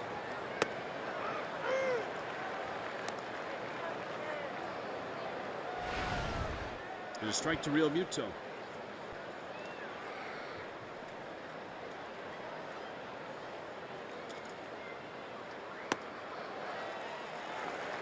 I'm watching Maeda, and it's unbelievable how every motion looks the same. Every release point looks the same. It's very understandable how hitters are not getting a good look on him or a good read on him because he doesn't give anything away. You know, he had to give something away in his contract negotiations with the Dodgers. In his physical, they found irregularities in his elbow. And so that's why his contract is heavy with incentives. He signed an 8-year, $25 million contract. And that's not $25 million a year. That's 8 years, $25 million. If he makes 30 starts and throws 200 innings in a season, his bonus is $10 million a year. That's as far as incentives go, those are the highest incentives I've ever heard of. But that was the compromise when they found irregularities in the elbow.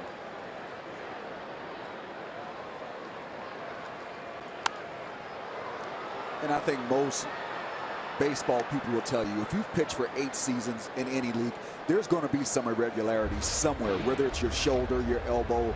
That's just a lot of work and a lot of stress on that particular appendage. So Maeda banking on himself in these 8 years. If he's durable,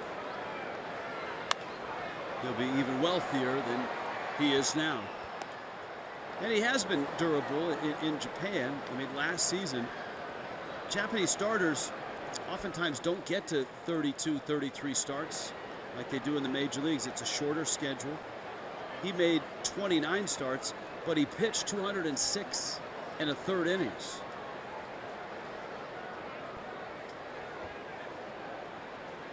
I think a high schooler in Japan actually throws more sometimes, especially in those great national tournaments where Ichiro was a star pitcher. You look at Maeda tonight, he hasn't had an inning where he's thrown over 18 pitches. He's consistently efficient. If he gets a strikeout, he gets a strikeout, but he tries to get quick outs, bad contact, and stay away from the hitter's strength.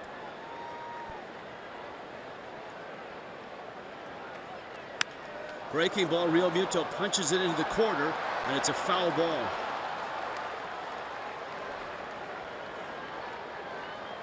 Talking to Frank Menechino about Realmuto's resurgence as a hitter, and he credits it to just not worrying about mechanics, just see ball, hit ball. Sometimes simplifying everything helps.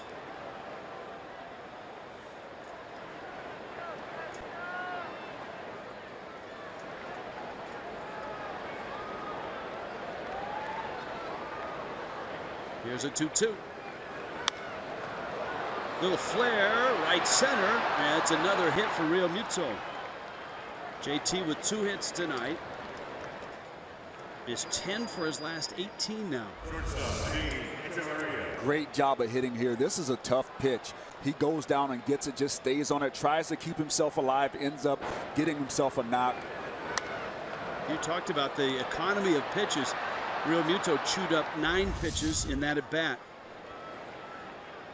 And so here is Echeverria. Now you got the pitcher spot on deck, but if the Marlins have a chance to score a run, you can bet it'll be a pinch hitter. Cody Ige in the bullpen. It is a base hit by Echeverria into left. And so the Marlins are going to lift Fernandez here for a pinch hitter. A chance to score some runs against Maeda. They haven't had that opportunity at all in this ball game. Remember, it was Real Muto with a home run. Well, Derek Dietrich is a candidate. And it is Dietrich who emerges on deck. And so Jose Fernandez will go 6 innings, strike out 8, give up 2 runs on 5 hits. Pitch Penny pinch hitter is Derek Dietrich. Rick Honeycutt. Dave Roberts. Honeycutt's going to go out and talk to Maeda.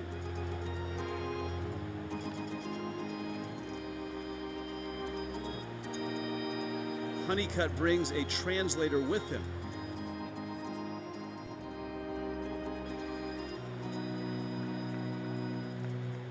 This year, Major League Baseball mandating that not only you have a translator for a Japanese player, a Taiwanese player, the Marlins have Wei-Yin Chen, but also Latin players now have a translator for each team. I think that's something that was definitely way overdue in baseball. I remember being in the minor leagues and you see these kids come from Dominican or Venezuela and they're struggling to speak the language and there's no translators. They actually had to go to English classes and learn to speak English, whereas they afford other guys from different places different opportunities, and it's a lot more lax. They get a lot more help. I'm glad to see that happen in baseball. Dietrich has a couple of pinch hits, 6 at bats, and he's driven in 2. And a big spot here in a 1-run game in the 7th. 1 out. In the dirt, throw behind the runner, and back in with a head-first slide is Real Muto.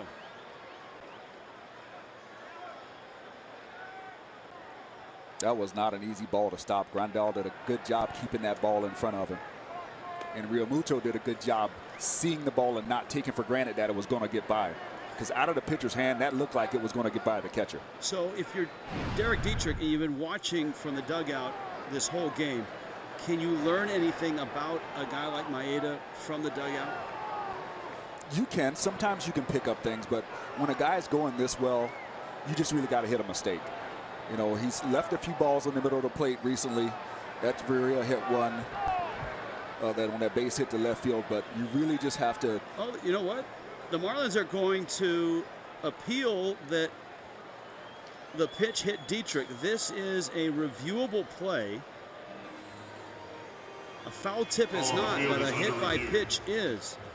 And Dietrich, who does get hit by a lot of pitches, but it's usually up around that arm area. You see the pad he's got on the right elbow.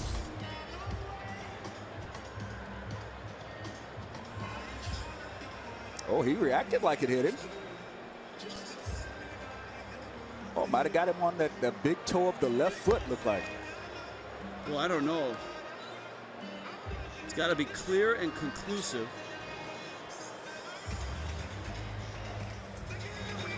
Well, he reacted definitely like he got hit. He did. The problem with that first side look was it was hard to see the ball hit the toe in the first side look. Now, in New York, the umpiring crew that's watching this, see, watch, I don't think the camera widens out in time, and it doesn't. But there might be, the reaction doesn't count for anything but show at this point.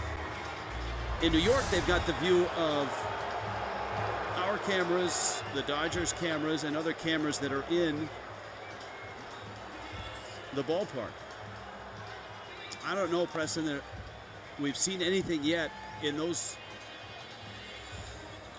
replays that would overturn this. Yeah, I don't have a good feel for which way this one is going to go. The reaction by Dietrich says he got hit with it, but the camera view doesn't really afford you a good enough clear view to say that it hit him for sure. Now, as we noted, there are other angles, and that may be why this is taking some time as the crew in New York sorts through those angles. And we are trying to grab a few more angles as well.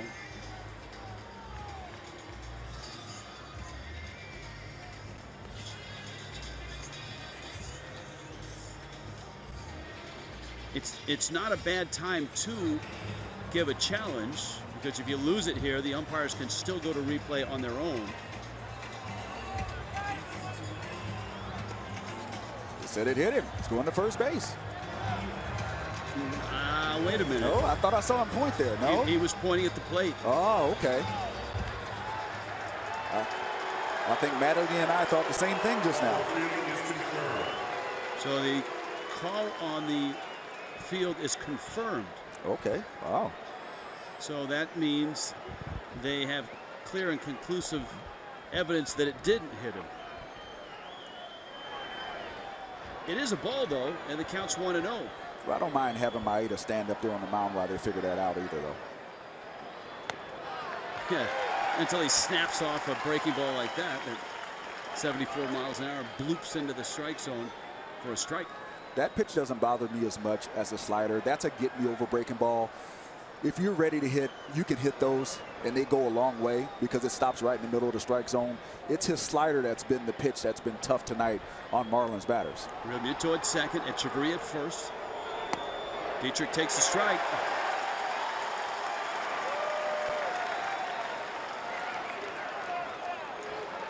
That ball was right on the corner, down in the strike zone.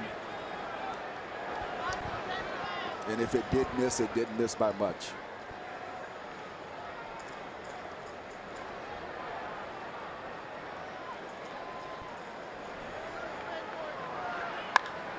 Dietrich got the barrel down on that one and cranked it foul.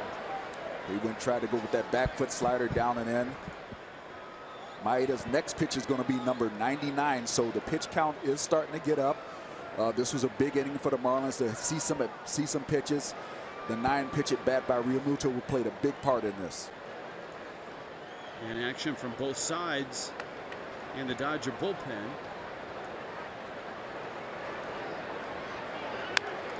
Dietrich fights off a fastball. That's 1-2. So the first time that Maeda will go over 100 pitches in this, his 5th start. Saw briefly there in that last shot Yasmani Grandal with a quarterback-like wristband. Whether it's a sequence of signs or a scouting report, not sure what that is, but he clearly pulled it out and started to read it. Ooh, that's strike 3 call. Dietrich didn't like it.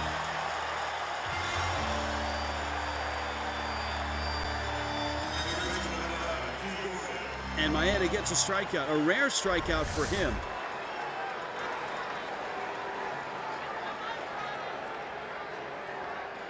We apologize that our Fox Tracks is not functional at this point. Engineers are working feverishly to fix it. Well, when you saw the side angle, the ball looked like it did cross right about the hollow of the knees, right below the kneecap, so couldn't understand why the umpire called that pitch a strike. D. Gordon's 4th crack at Maeda, and he lines one into left field. That's a base hit. Realmuto around third, on his way home, and he scores. And the game is tied, and D. Gordon finally gets to Maeda. A line drive single to left. Realmuto with 2 outs, running at contact. Baseman number 14, Martin and it's Prado. 2-2.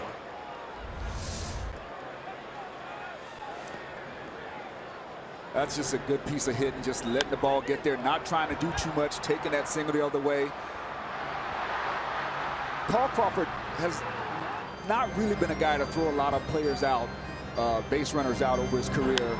And with 2 outs, with the base runner running on contact, that would have been a very tough play for Carl Crawford to convert.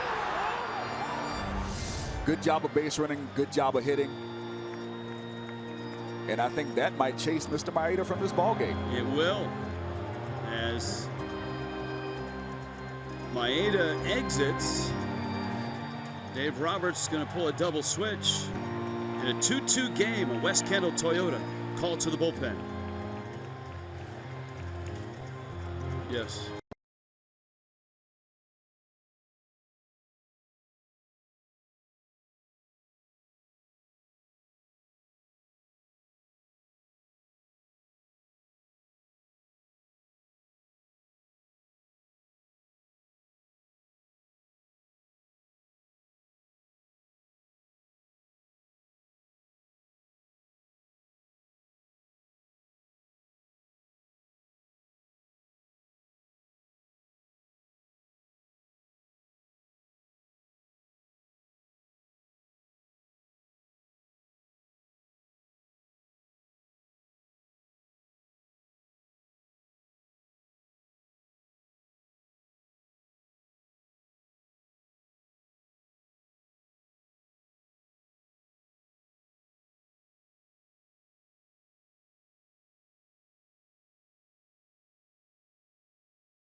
Adrian Gonzalez, and that's a clue as to the double switch. PK wasn't around to start the game.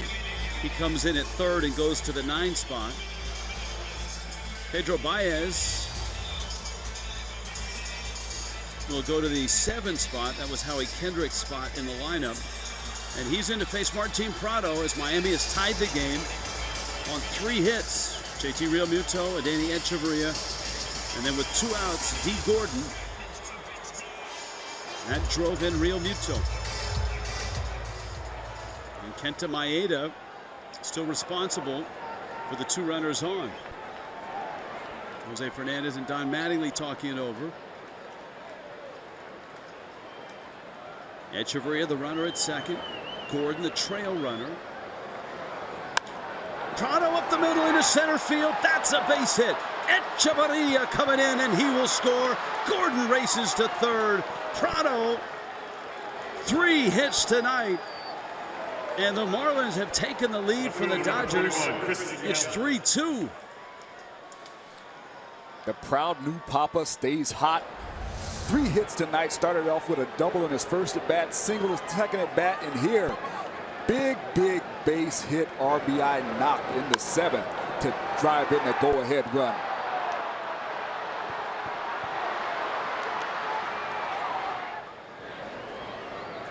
He likes it. Jose Fernandez is loving it. Now remember, Dave Roberts had a lefty up in the bullpen, but Yelich is going to hit against the right-hander Baez. Yelich is lined out, struck out, singled. And the Dodger fans and Kenta Maeda a little bit stunned right now. 4 hits in the inning. It's a balk, and the Marlins have another run. Gordon will score. Gordon flinched at third and drew the attention of Baez, who balked. Sometimes if you can get in the view of the pitcher, a little flinch will make him flinch. So D. Gordon got down there and he kind of gave a little gesture at him, and watch the back leg of Baez kind of buckle when he sees D. Gordon out the corner of his eye. See that? Yep, just that little flinch with the back leg before he stepped off cleanly. That's a balk. Wow. And Yelich now with Prado in scoring position. It's a 2-run lead. That's an old school trick D pulled out of the bag right there. You get a new guy come in the game who just gave up a hit. He's feeling the pain from that, and you sneak into his vision and just flinch a little bit. And if you're a guy with good speed, sometimes it's going to register with that pitcher and cause a reaction, and that's what you saw right there. Time called, Yelich steps out. So it was all going so well for Kenta Maeda and the Dodgers until here in the 7th.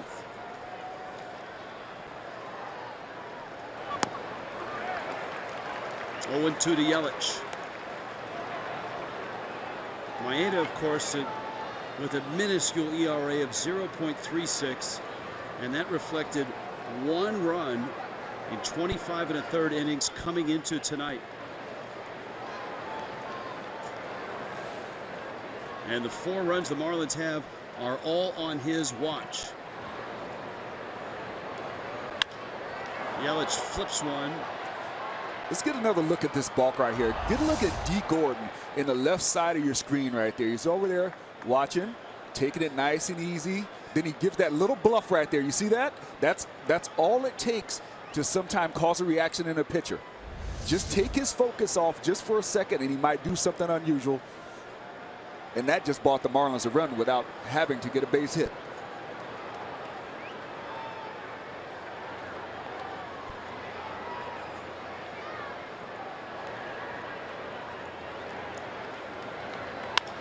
Yelich gets jammed, shoots it into left, and Crawford is there to make the catch. But Miami puts 3 on the board and leads it 4-2 in the 7th.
In the 7th, D. Gordon knocking in that first. Dodger dogs. Preston Wilson. It's that time again. What time is it, Rich? It's time for a power bar, Preston. Come on, Press. What? What is it? Think of the nutrition here. I'm thinking of nutrition. Maybe I can put some mustard on this. I'm getting ready to give you my Cephs look. You know what that is? That's side eyes for suckers. Watch this. Want to see it again? Yeah, put some mustard on the power bar. My partner Preston Wilson enjoying his stay at Dodger Stadium, and so are the Marlins. The Marlins have won 3 and have a chance to sweep in a 4-game series. Cody Ige is in, and it's Justin Turner who gets the pinch hit at bat. Ige with a breaking ball for a strike, and the count is 0-1.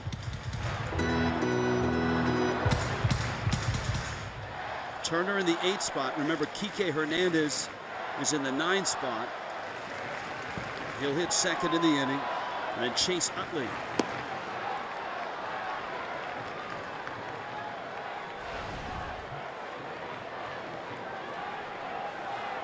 Everybody in Los Angeles buzzing about Justin Turner Chia Pet night on Saturday.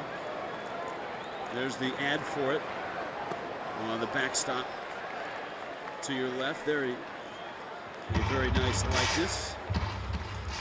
They had a great infomercial promo that they made, just like the TV commercial, with Justin Turner watching in his basement, yelling up the stairs to his mom that, hey, not about the meatloaf, Ma, but about the Chia Pet. We got to get to Dodger Stadium Saturday night, Ma. It's Justin Turner Chia Pet night. It's fun stuff to watch guys, interact and have fun with the promotions like that. The fans get a kick out of it. The marketing departments do a great job making it entertaining and funny. It's fun stuff. Turner drills one in the gap. Yelich gets there to cut it off.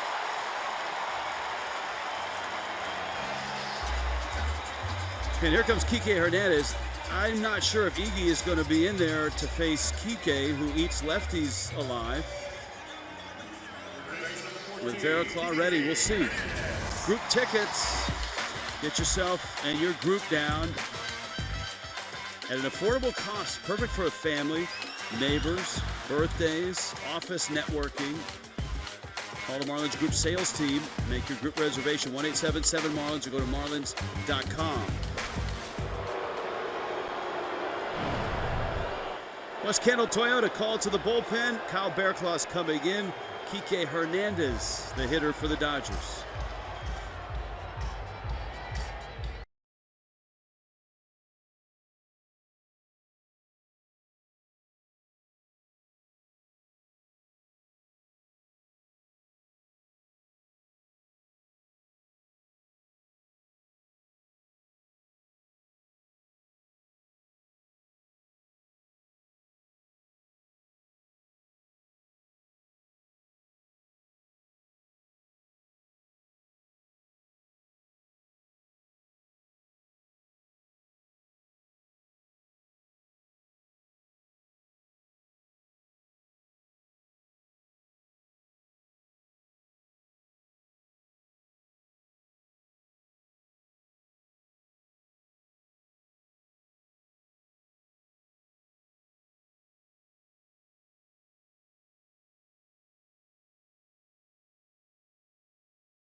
In the Marlins dugout, Kike Hernandez, those are the numbers this year. Small sample size, but you get the idea. And Kyle Barraclough comes out of Miami's pen. Now, the difference between Miami's pen in this one, as opposed to last night, the Marlins have Barraclough available and their closer, A.J. Ramos, available. So if Don Mattingly can map it out, Barraclough can get through the 7th, then you'd have Phelps for the 8th and Ramos for the 9th.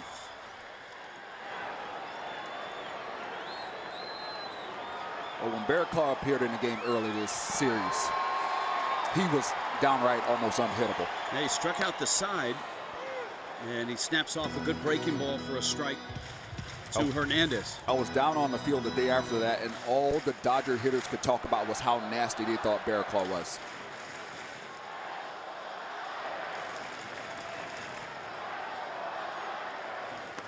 This is a guy that was the Cardinals' AA closer last year, where the Marlins sent Steve Cishek on his way to the Cardinals organization. Barraclough got to the big leagues, impressed. Marlins wanted him to tweak, or just, I guess, refine is a better word, refine his control out of spring training in AAA, and it wasn't long before they called for him. On the ground, Prado, Gordon's turn. Not in time. Kike can run.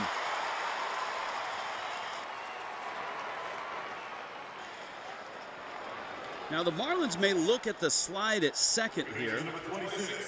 They don't have a challenge.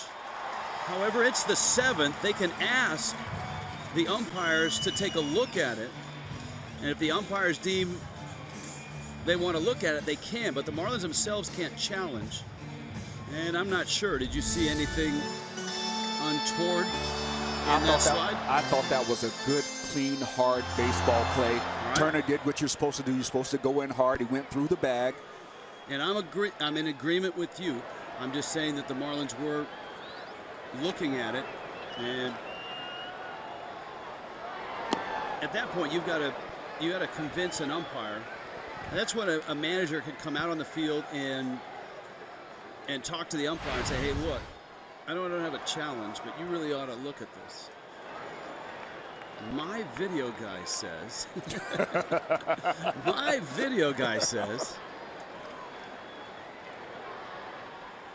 that always goes over well. Yeah.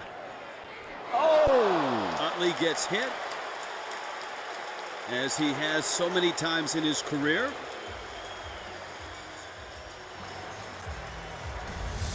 Hit him in the kidney right there. Ow! And don't think that didn't hurt. This guy throws really hard. Chase Utley just played that off like a champ.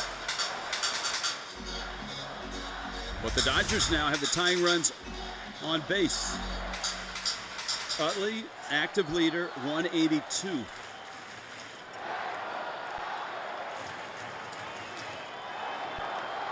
Corey Seager now, 2 for 2 with a walk, and Bearclaw misses away.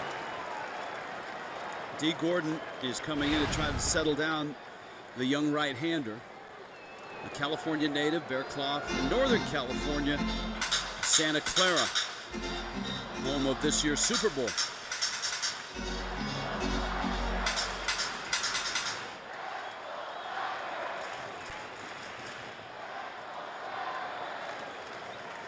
Ichiro's playing straight up. I'd like to see him swung around to the left field side just a little bit more. Seager doesn't get cheated, does he? Oh, no, he takes a good full hack. Among rookies, Trevor Story has the lead, but Corey Seager is right in there.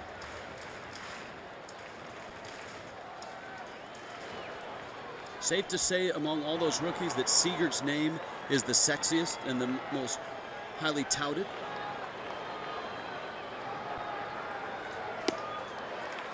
And that if you said that there was going to be a rookie shortstop who hit 9 home runs in April, I think a lot of people would have said, oh, that's going to be Seager, not Trevor Story. I think that would be the conventional thought, yes. We try to stay away from convention up here. Fastball in. And now Bearclaw has fallen behind. He's throwing hard, but he's having trouble finding the strike zone. And you've got Adrian Gonzalez lurking on deck.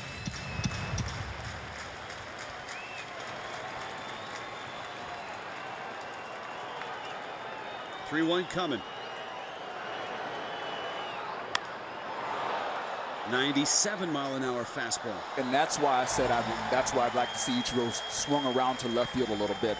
Corey Seager has power, but the power against a power fastball like this is going to be the other way.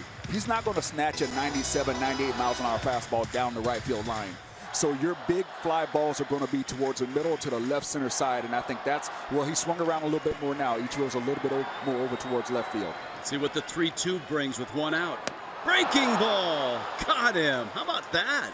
That's a gutsy pitch right there. That's a really gutsy pitch, because if he doesn't offer you risk loading the bases with one out for your ball club, but he did a great job getting back in the count with the fastball before that. Now Seager feels like he's going to be around the plate, and he's got to fight off anything close, and that slider absolutely tied him up, got up under his hands. Great job of pitching by Bearclaw.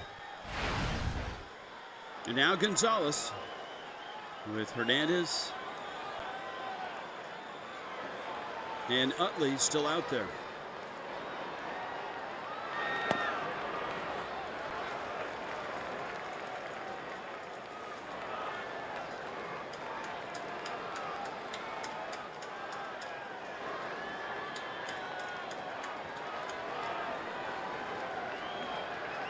An 0 for 3 for Gonzalez, 1 for 10 in the series.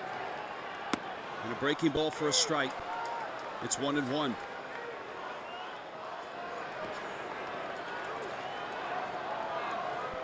Bearclaw unavailable last night. The Marlins essentially without Bearclaw and A.J. Ramos.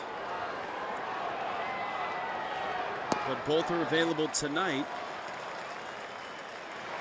David Phelps also available tonight. Don Mattingly has a full bullpen to choose from.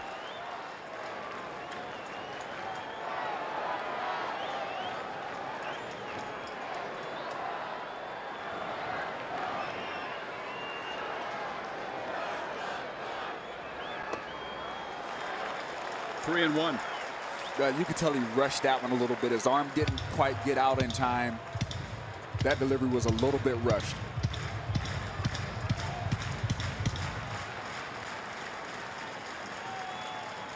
Two down.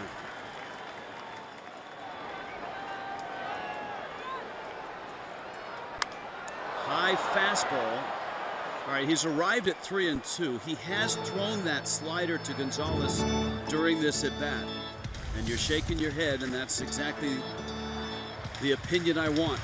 Yes, when you've got a guy who's proven he can't get the bat head out on your fastball, you do not speed his bat up, especially in this situation, so that he may be able to pull you to the small side of the field. If he can't hit your fastball, he can't hit your fastball. It's just how it is. Full count, runners on the move. 3-2. There's the breaking ball on the ground. Gordon bobbles, picks, safe. Bags are loaded. Utley overran the bag, and he's tagged out at second base. My goodness. The Marlins catch a break.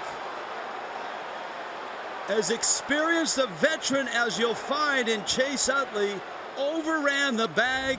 A heads-up play by Justin Bour. And the Marlins get out of it. Somehow they get out of it.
Two runners first and second.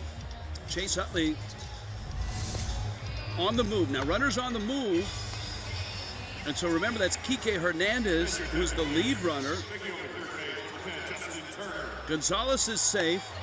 Bour looks. Kike did not go home. And I think Utley anticipated that with the runners going, he was just going to keep going. Yeah, but your number one job as a base runner is to not overrun the guy ahead of you. So you have to make sure he goes. Because no matter what you see, if he doesn't see it ahead of you, it doesn't matter. You just got to stay put. Kike Hernandez, the versatile one, is out in center field. Giancarlo Stanton at the plate to face Pedro Baez. Justin Turner stays in the game. Turner's at third. And Miami looking for some insurance here in the eighth. What a wild play that was. Stanton has flied out twice and struck out. Fastball crushed. Right center field. That ball's deep. And that ball is gone. Giancarlo opposite field. And the Marlins get that insurance run. Stanton continues to pillage Dodger Stadium. His 19th game in the ballpark he grew up coming to. He's hit 9 homers and driven in 22 runs. His balance is so good right now. That ball is deep in the strike zone. Look at the power and the leverage. Doesn't get much better than that. And listen to the oohs and ahs, the crowd, as that one lifted off the bat. And the reason why is it's a line drive. It's not a high arcing home run that takes forever to come down. This is a line drive that just got out of the ballpark. Justin Bour up. So the Marlins have put up 4 runs these last 2 innings. 3 in the 7th, 1 here with nobody out in the 8th.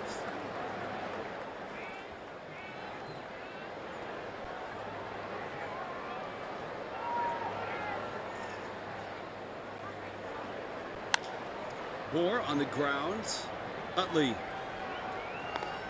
And we check in with Jessica Blaylock. Jess? Hey guys, we know Giancarlo Stanton can crush them during the game. He can also crush them during BP. Earlier today, I had a chance to make my way out to the stands and join some fans who were trying to catch a ball hit by Giancarlo Stanton. There was even a high school baseball team that was there specifically to try and catch a ball hit by Stanton during BP. So a lot of fun. A couple of fans out there taking home a baseball that was hit by Stanton. And you see me, though, I just want to get out of there because you know what? I'm the type of person that's going to get booed at a game for trying to hide from the ball rather than try and catch it.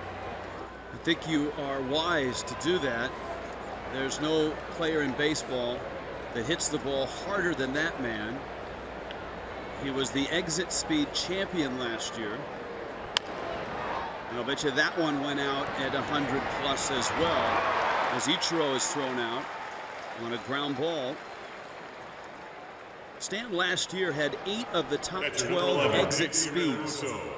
And the top ball off the bat last year was 120.3 miles an hour and was a single. Yeah, that was a single.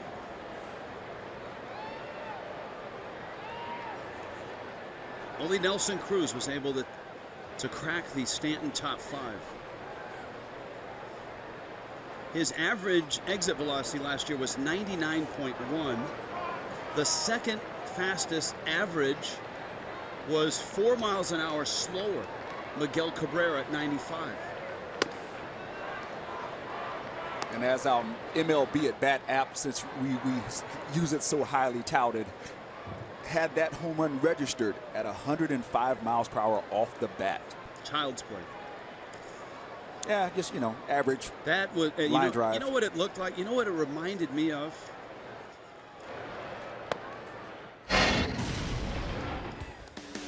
This was the hardest hit ball. That was that's a breaking ball. Look at this.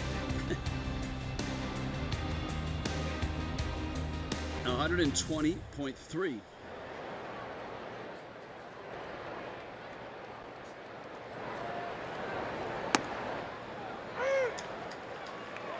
A strike. It's a real Muto. You know what that really reminded me of? What's that, Rich? Line drive homer, right center field. We've seen one of those this series. Can you think of the ball that we saw hit this series that was similar to that? That same reaction by the crowd, too. Same back crack, same reaction. Oh! Yeah, those were the fun days, man. But I have to honestly say, when I look at Giancarlo Stanton, I felt like I had tremendous power. He makes me feel like my power was average. Seriously. That's not self-deprecation. That's not me trying to be humble or whatever. That's just the God's honest truth. I see this guy hit the ball, and I can hit the ball out of any ballpark to any field, line to line. But his power makes my power look very average. We had that great discussion about the sound of the ball off his bat as well on Tuesday night, or Twitter Tuesday. It was Real Muto at the plate with a 2-2 count. Pedro Baez. That's strike 3 called inside corner. But the Marlins add on, and they do it with another Stanton home run. His 7th of the season, his 9th in 19 games in this ballpark. 5-2, Fish.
Is going to be sad to see Dodger Stadium in the rearview mirror as the bus pulls out to LAX. Marlins defensively have Miguel Rojas in the ball game. David Phelps. Now last night, Phelps faced one hitter, and that was a 3-2 pitch. Phelps saying, "I'm just asking, did it miss in?" He did not curse.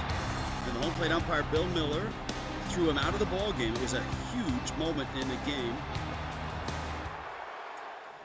And here is Phelps. Breaking ball strike. Excuse me, it was Todd Tichenor that threw him out of the game. Tichenor now at third base. It all worked out for the Marlins because Jose Urena came in and got 5 outs to get the save. Phelps misses in. 5-2 Fish. Grandal, Puig, Crawford. Since Phelps has moved into this later role in the bullpen, his velocity's gone up, and he just seems very comfortable filling this role. The one thing that I really like about Phelps, though, is that he has good movement on the fastball with the velocity.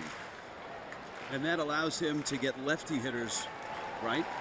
He can get lefties out, righties out, and you're going to miss more barrels because when a hitter goes to attack it, the ball runs off the barrel.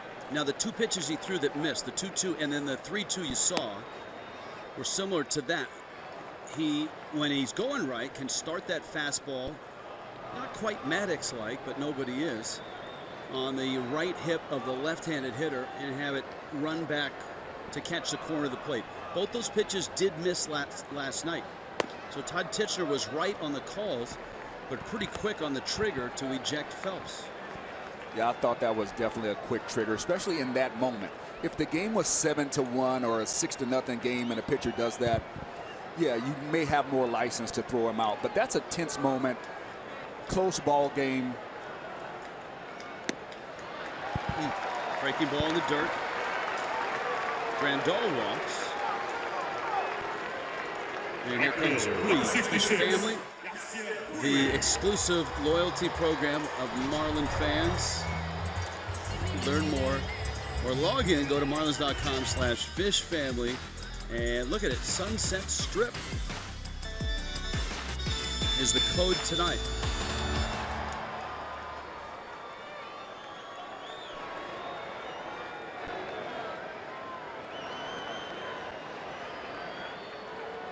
Yasiel Puig, RBI hit, is struck out, popped out, and Phelps misses away.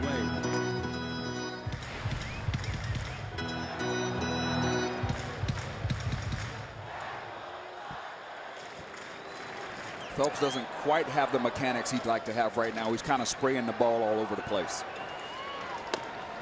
Puig with a big swing and a miss. The Marlins 3 runs in the 7th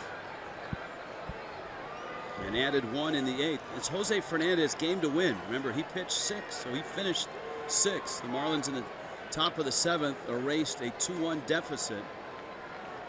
So if the bullpen can hold it, Fernandez could even his record at 2-2. He gave up 2 runs, struck out 8. And Puig,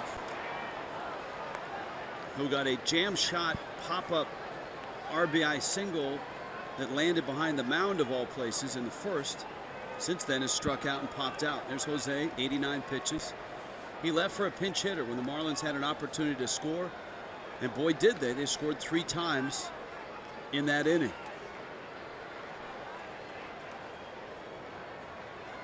Feels like he lobbed a sand wedge out there, dropped it right behind the mound.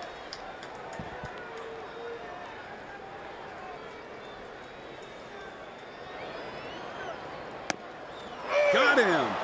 Phelps strikes out Puig. Big out to get. Great front door slider. Got Puig to freeze on it. Put it in a great spot. It's down in the zone. Ooh, wow. Ooh, may have gotten a benefit of a good call. Of a bad call. That wasn't the front door. I think that was the front gate. Call that a driveway slider? Yeah, I don't think it got to the front door. A real break for Phelps. And here's Crawford now, who's bounced into a double play, lined out and bounced out. Tell you what, as if hitting isn't hard enough, then you get that pitch called on you for a strike. You're struggling like Yasiel Puig is, and then you get a pitch that's about 8 inches off the plate and is called for a strike. Grandal's at first, and Crawford fouls it off. The count's 1-1.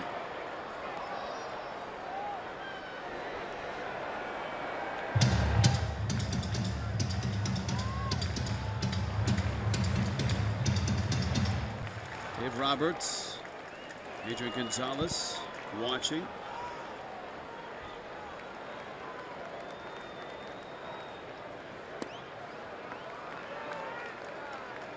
It's been a rough series for the Dodgers. Their last 10 days, they're average at 220. In the series, they came in hitting just 160. And the Dodgers have only 6 hits tonight. 3-1. When you think about that play, how big that was with Utley overrunning second, thinking Hernandez was going to try to score. The Marlins getting that out. Dee Gordon was actually charged with an error on that play.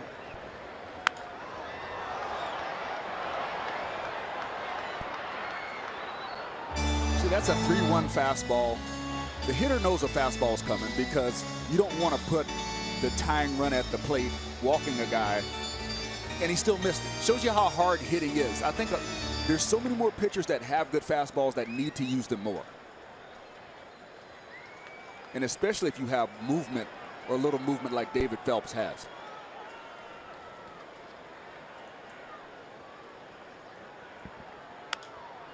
Do you think pitchers don't use those fastballs because they don't quite have command and they can't put it where they want?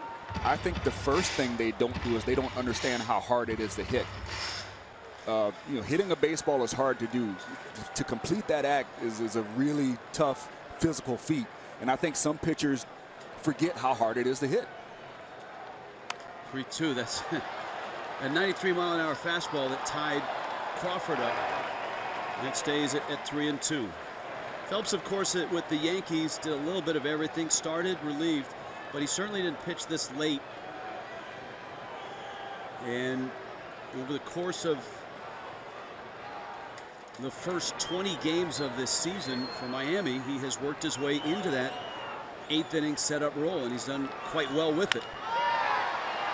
Echeverria got one there, got two there, and David Phelps takes care of the 8th. Miami 3 outs away from their first ever sweep in Los Angeles, and it would be a 4-gamer. 5-2.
You about some of the history here at Dodger Stadium. Today we wanted to show it to you. As you can see behind me are the 2 World Series trophies that the Dodgers have won.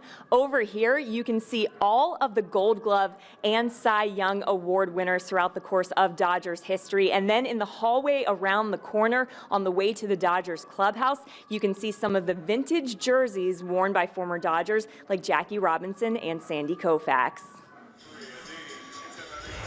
Thank you, Jessica. It's really impressive.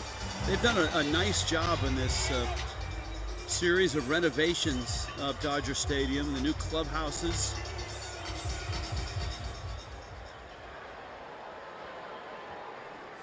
'62 is when this place was opened. Dodgers, of course, played their first years in the Los Angeles Coliseum, where the Los Angeles Rams will be playing before their new stadium is built. The Rams going back to their past long ago. They've done a lot of good work around here without actually altering the initial beauty of the ballpark, which is kind of hard to do, to modernize a stadium but keep that old feel. They've added a lot of amenities for the fans to make it more of a fan-friendly experience. Lewis Coleman, Echeverria bunts. Coleman has it and gets the out at first. And they've done it in a way to not take away from the charm of Dodger Stadium. I'm with you on that. Now that area in center field, that's the new sound system. While a nice sound system is one of the loudest in all of baseball, I have to report. But we appreciate the fact that, you know, everything sounds crisp and clean. It's still an enormous park, you know, much bigger than any of the new parks that came online over the last 15 to 20 years. It's the 3rd oldest ballpark. As Miguel Rojas gets his first at bat. Fenway Park, Wrigley Field, the only 2 ballparks that are older. Down the road, the Big A was right behind this one. The Angels actually played here for a few seasons before their ballpark was ready. Playing in this ballpark, I never thought it was a huge ballpark, just by dimensions, but the way it plays because of that cold air coming off the Pacific Ocean. The ball just does not carry. So it plays like a much bigger ballpark, and it is a decent-sized ballpark, but it plays even bigger because of the elements here. Oh, call a tow truck. Rojas back up on his feet. Sorry, that one just kind of snuck out. That was one of the old lines from the dugouts that guys used to say when you foul a ball off your foot. They say, call a tow truck. Those don't feel good.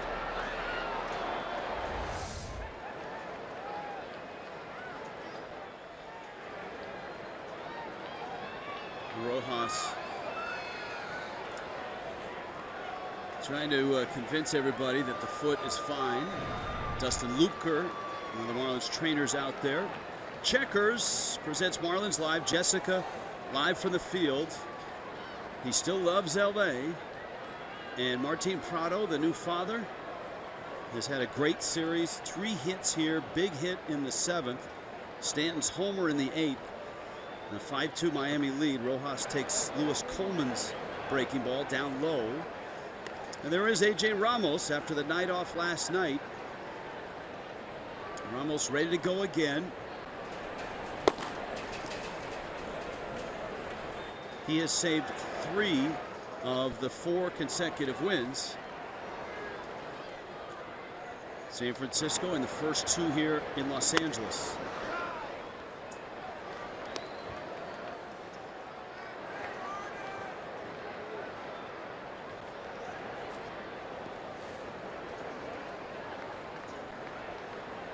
Rick Honeycutt, Dave Roberts. 3-2 coming to Rojas. Busted bat, and it's caught by Gonzalez. Cricket presents something to smile about. See the look on his face? What do you? Come on, man. Now, Jose had a smile. Nothing. What was that? And that was facing Kenta Maeda. Gordon was admonishing his former teammate Yasmani Grandal for appealing down to third that was a swing. Coleman misses, but for Jose, 6 innings, and he could have come out, and I think he would have come out and pitched the 7th, but the Marlins had a couple runners on, pinch hit for him, and would score 3 runs in that inning.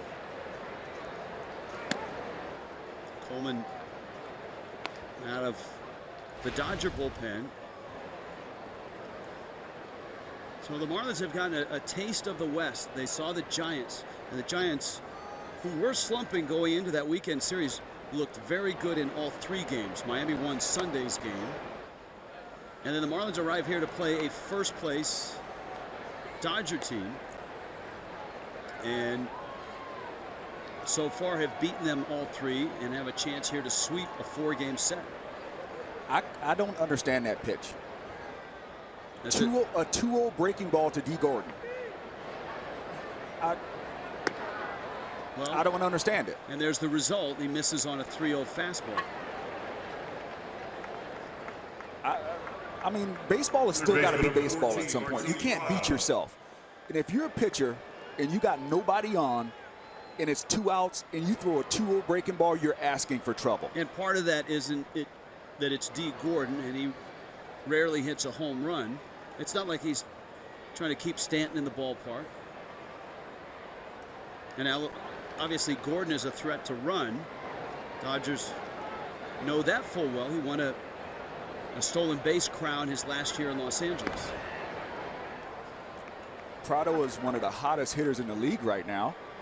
You got him coming up to the plate.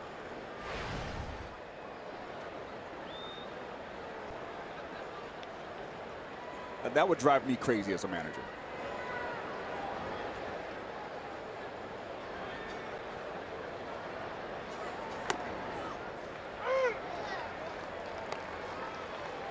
There's your stolen base leaders.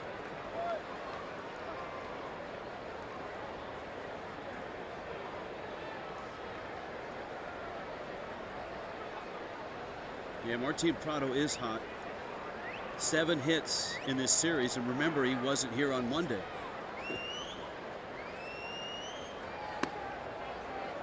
Look around the plate.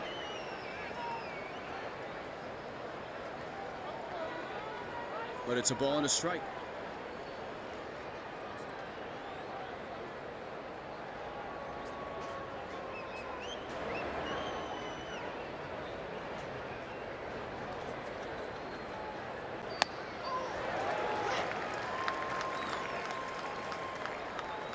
One and two.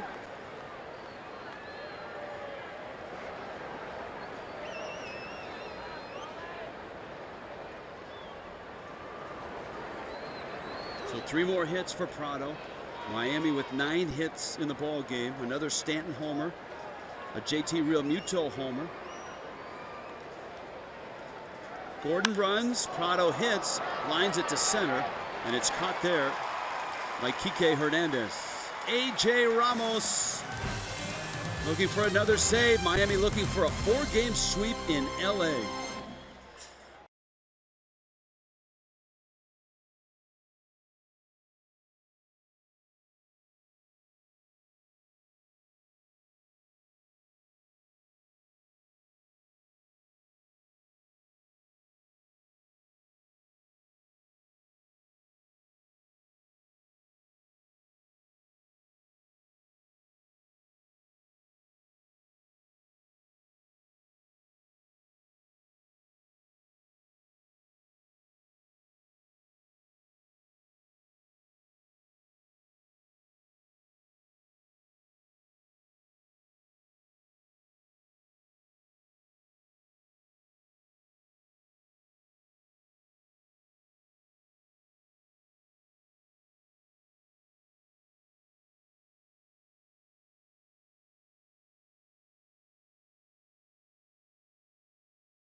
On Fox Sports Florida is brought to you by Southwest Airlines. Transparency, low fares, nothing to hide.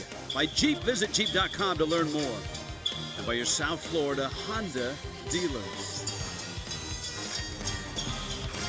5-2. Miami has never swept a series in Los Angeles. And that includes a 2-game, a 3-game, let alone a 4-game. Here's a chance to sweep a 4-game series against a first-place team in the Dodgers. Trace Thompson is going to get the at-bat against A.J. Ramos. And you see Ramos this season. 3 of the 5 saves have come on this road trip.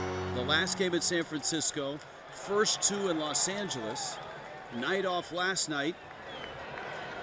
The Marlins got 5 outs from Jose Urena. And here is Thompson, who homered on Monday night. And the Splash Brothers brother takes a strike, and it's 0-1. And we were talking about this early tonight, you and I, and Aaron Charlton, our baseball historian, pointed this out. You come to Los Angeles for 4 games, and you keep Kenley Jansen in his warm-up out in the bullpen. That's pretty good. Yeah, you don't want him deciding the game in a close situation because he usually gets the job done.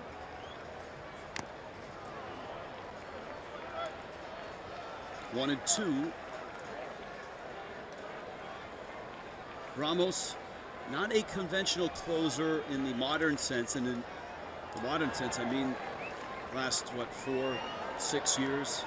Guys that just come in and blow 99, 100, and light it up. Center field, Ichiro dives, no catch. He trapped it. Ichiro on the slide. Had the glove down. Thompson ends up with a hit. Jansen may not throw that 95-97 like a lot of these hard-throwing closers do, but he's got a great cutter. Good effort right there by Ichiro to try to get that ball. Just can't quite come up with it. But that cutter that Jansen has him leading the majors in saves. He's got 9 already on the season, and he's only 10 saves away from tying Eric Gagne for the Dodgers saves record. He's got 151. Gagne is resting at 161. Justin Turner with Thompson at first. Turner takes a strike. Turner came in as a pinch hitter and singled in the 7th against the lefty Cody Ige.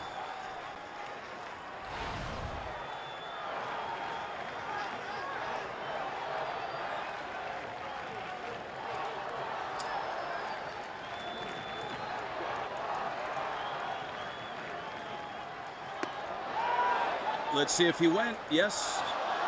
Pat Hoberg, the umpire at first.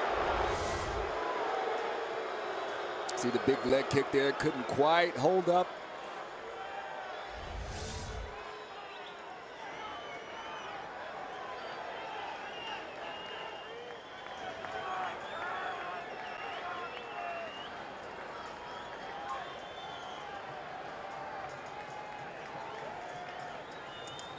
Oh, 2.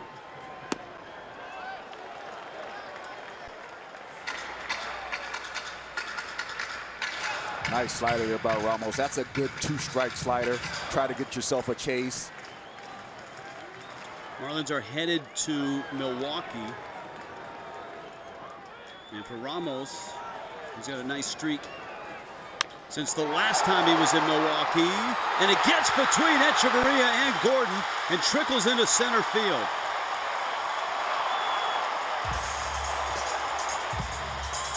I don't know if Ramos got a piece of it, but the ball seemed to slow down a bit as it got out by second and then scooted by both. Oh, yeah, it hit right off his glove.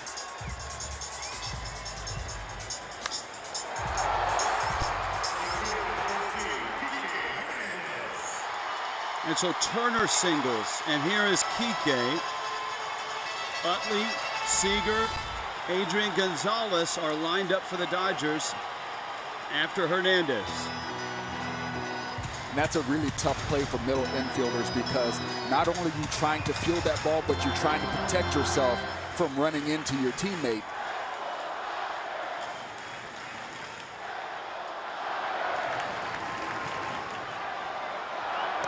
Breaking ball is a strike.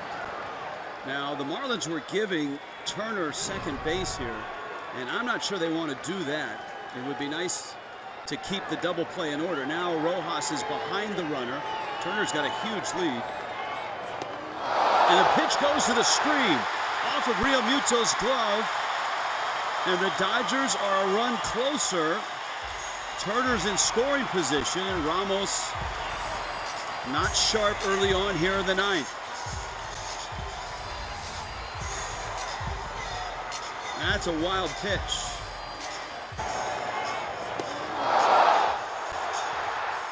Yeah, whatever it was, it came out his hand a little funky, and it just tailed away from Real Muto. Couldn't corral it.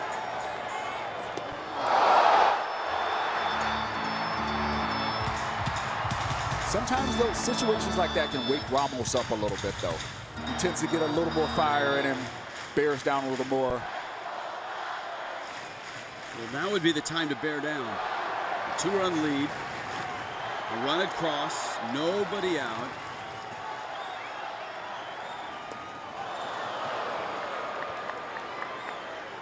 Curveball for a strike.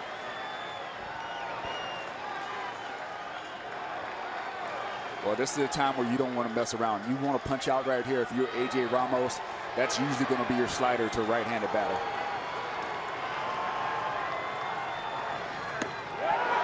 He went.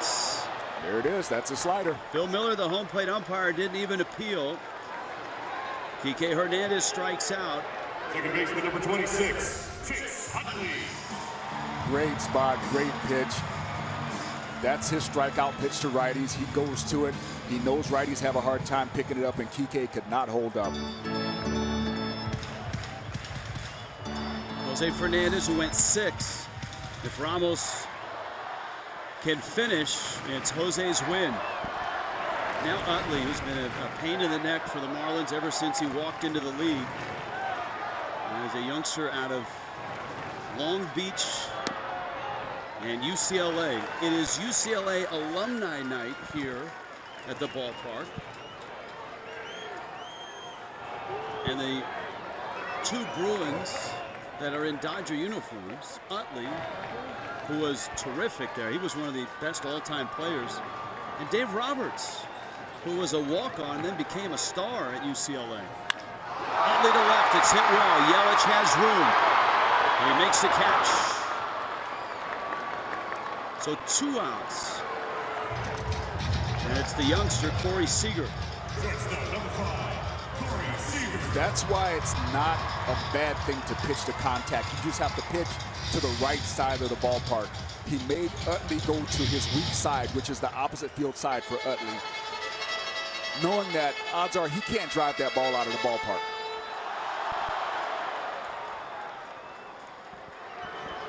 Seager has 2 hits, has struck out and walked.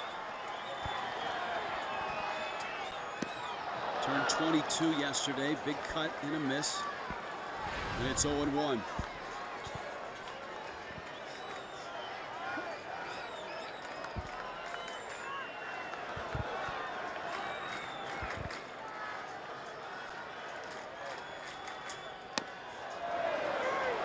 Nice movement on that. Came back and caught the plate.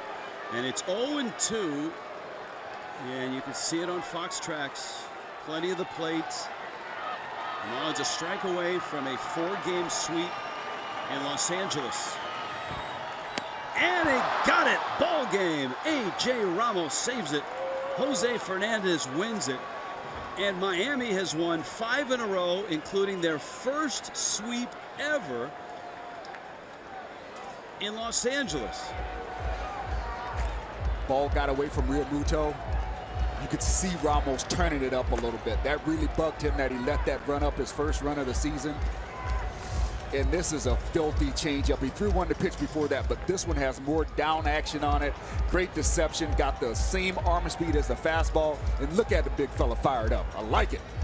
Ramos, who makes his offseason home here in Los Angeles, comes to Dodger Stadium and he saves 3 of the 4 wins, and the only reason he didn't save last night is he wasn't available. How about that? Marlins come from behind. They beat Kenta Maeda for the first time. They sweep the Dodgers in LA for the first time. And the Fish with Marlins Live coming up.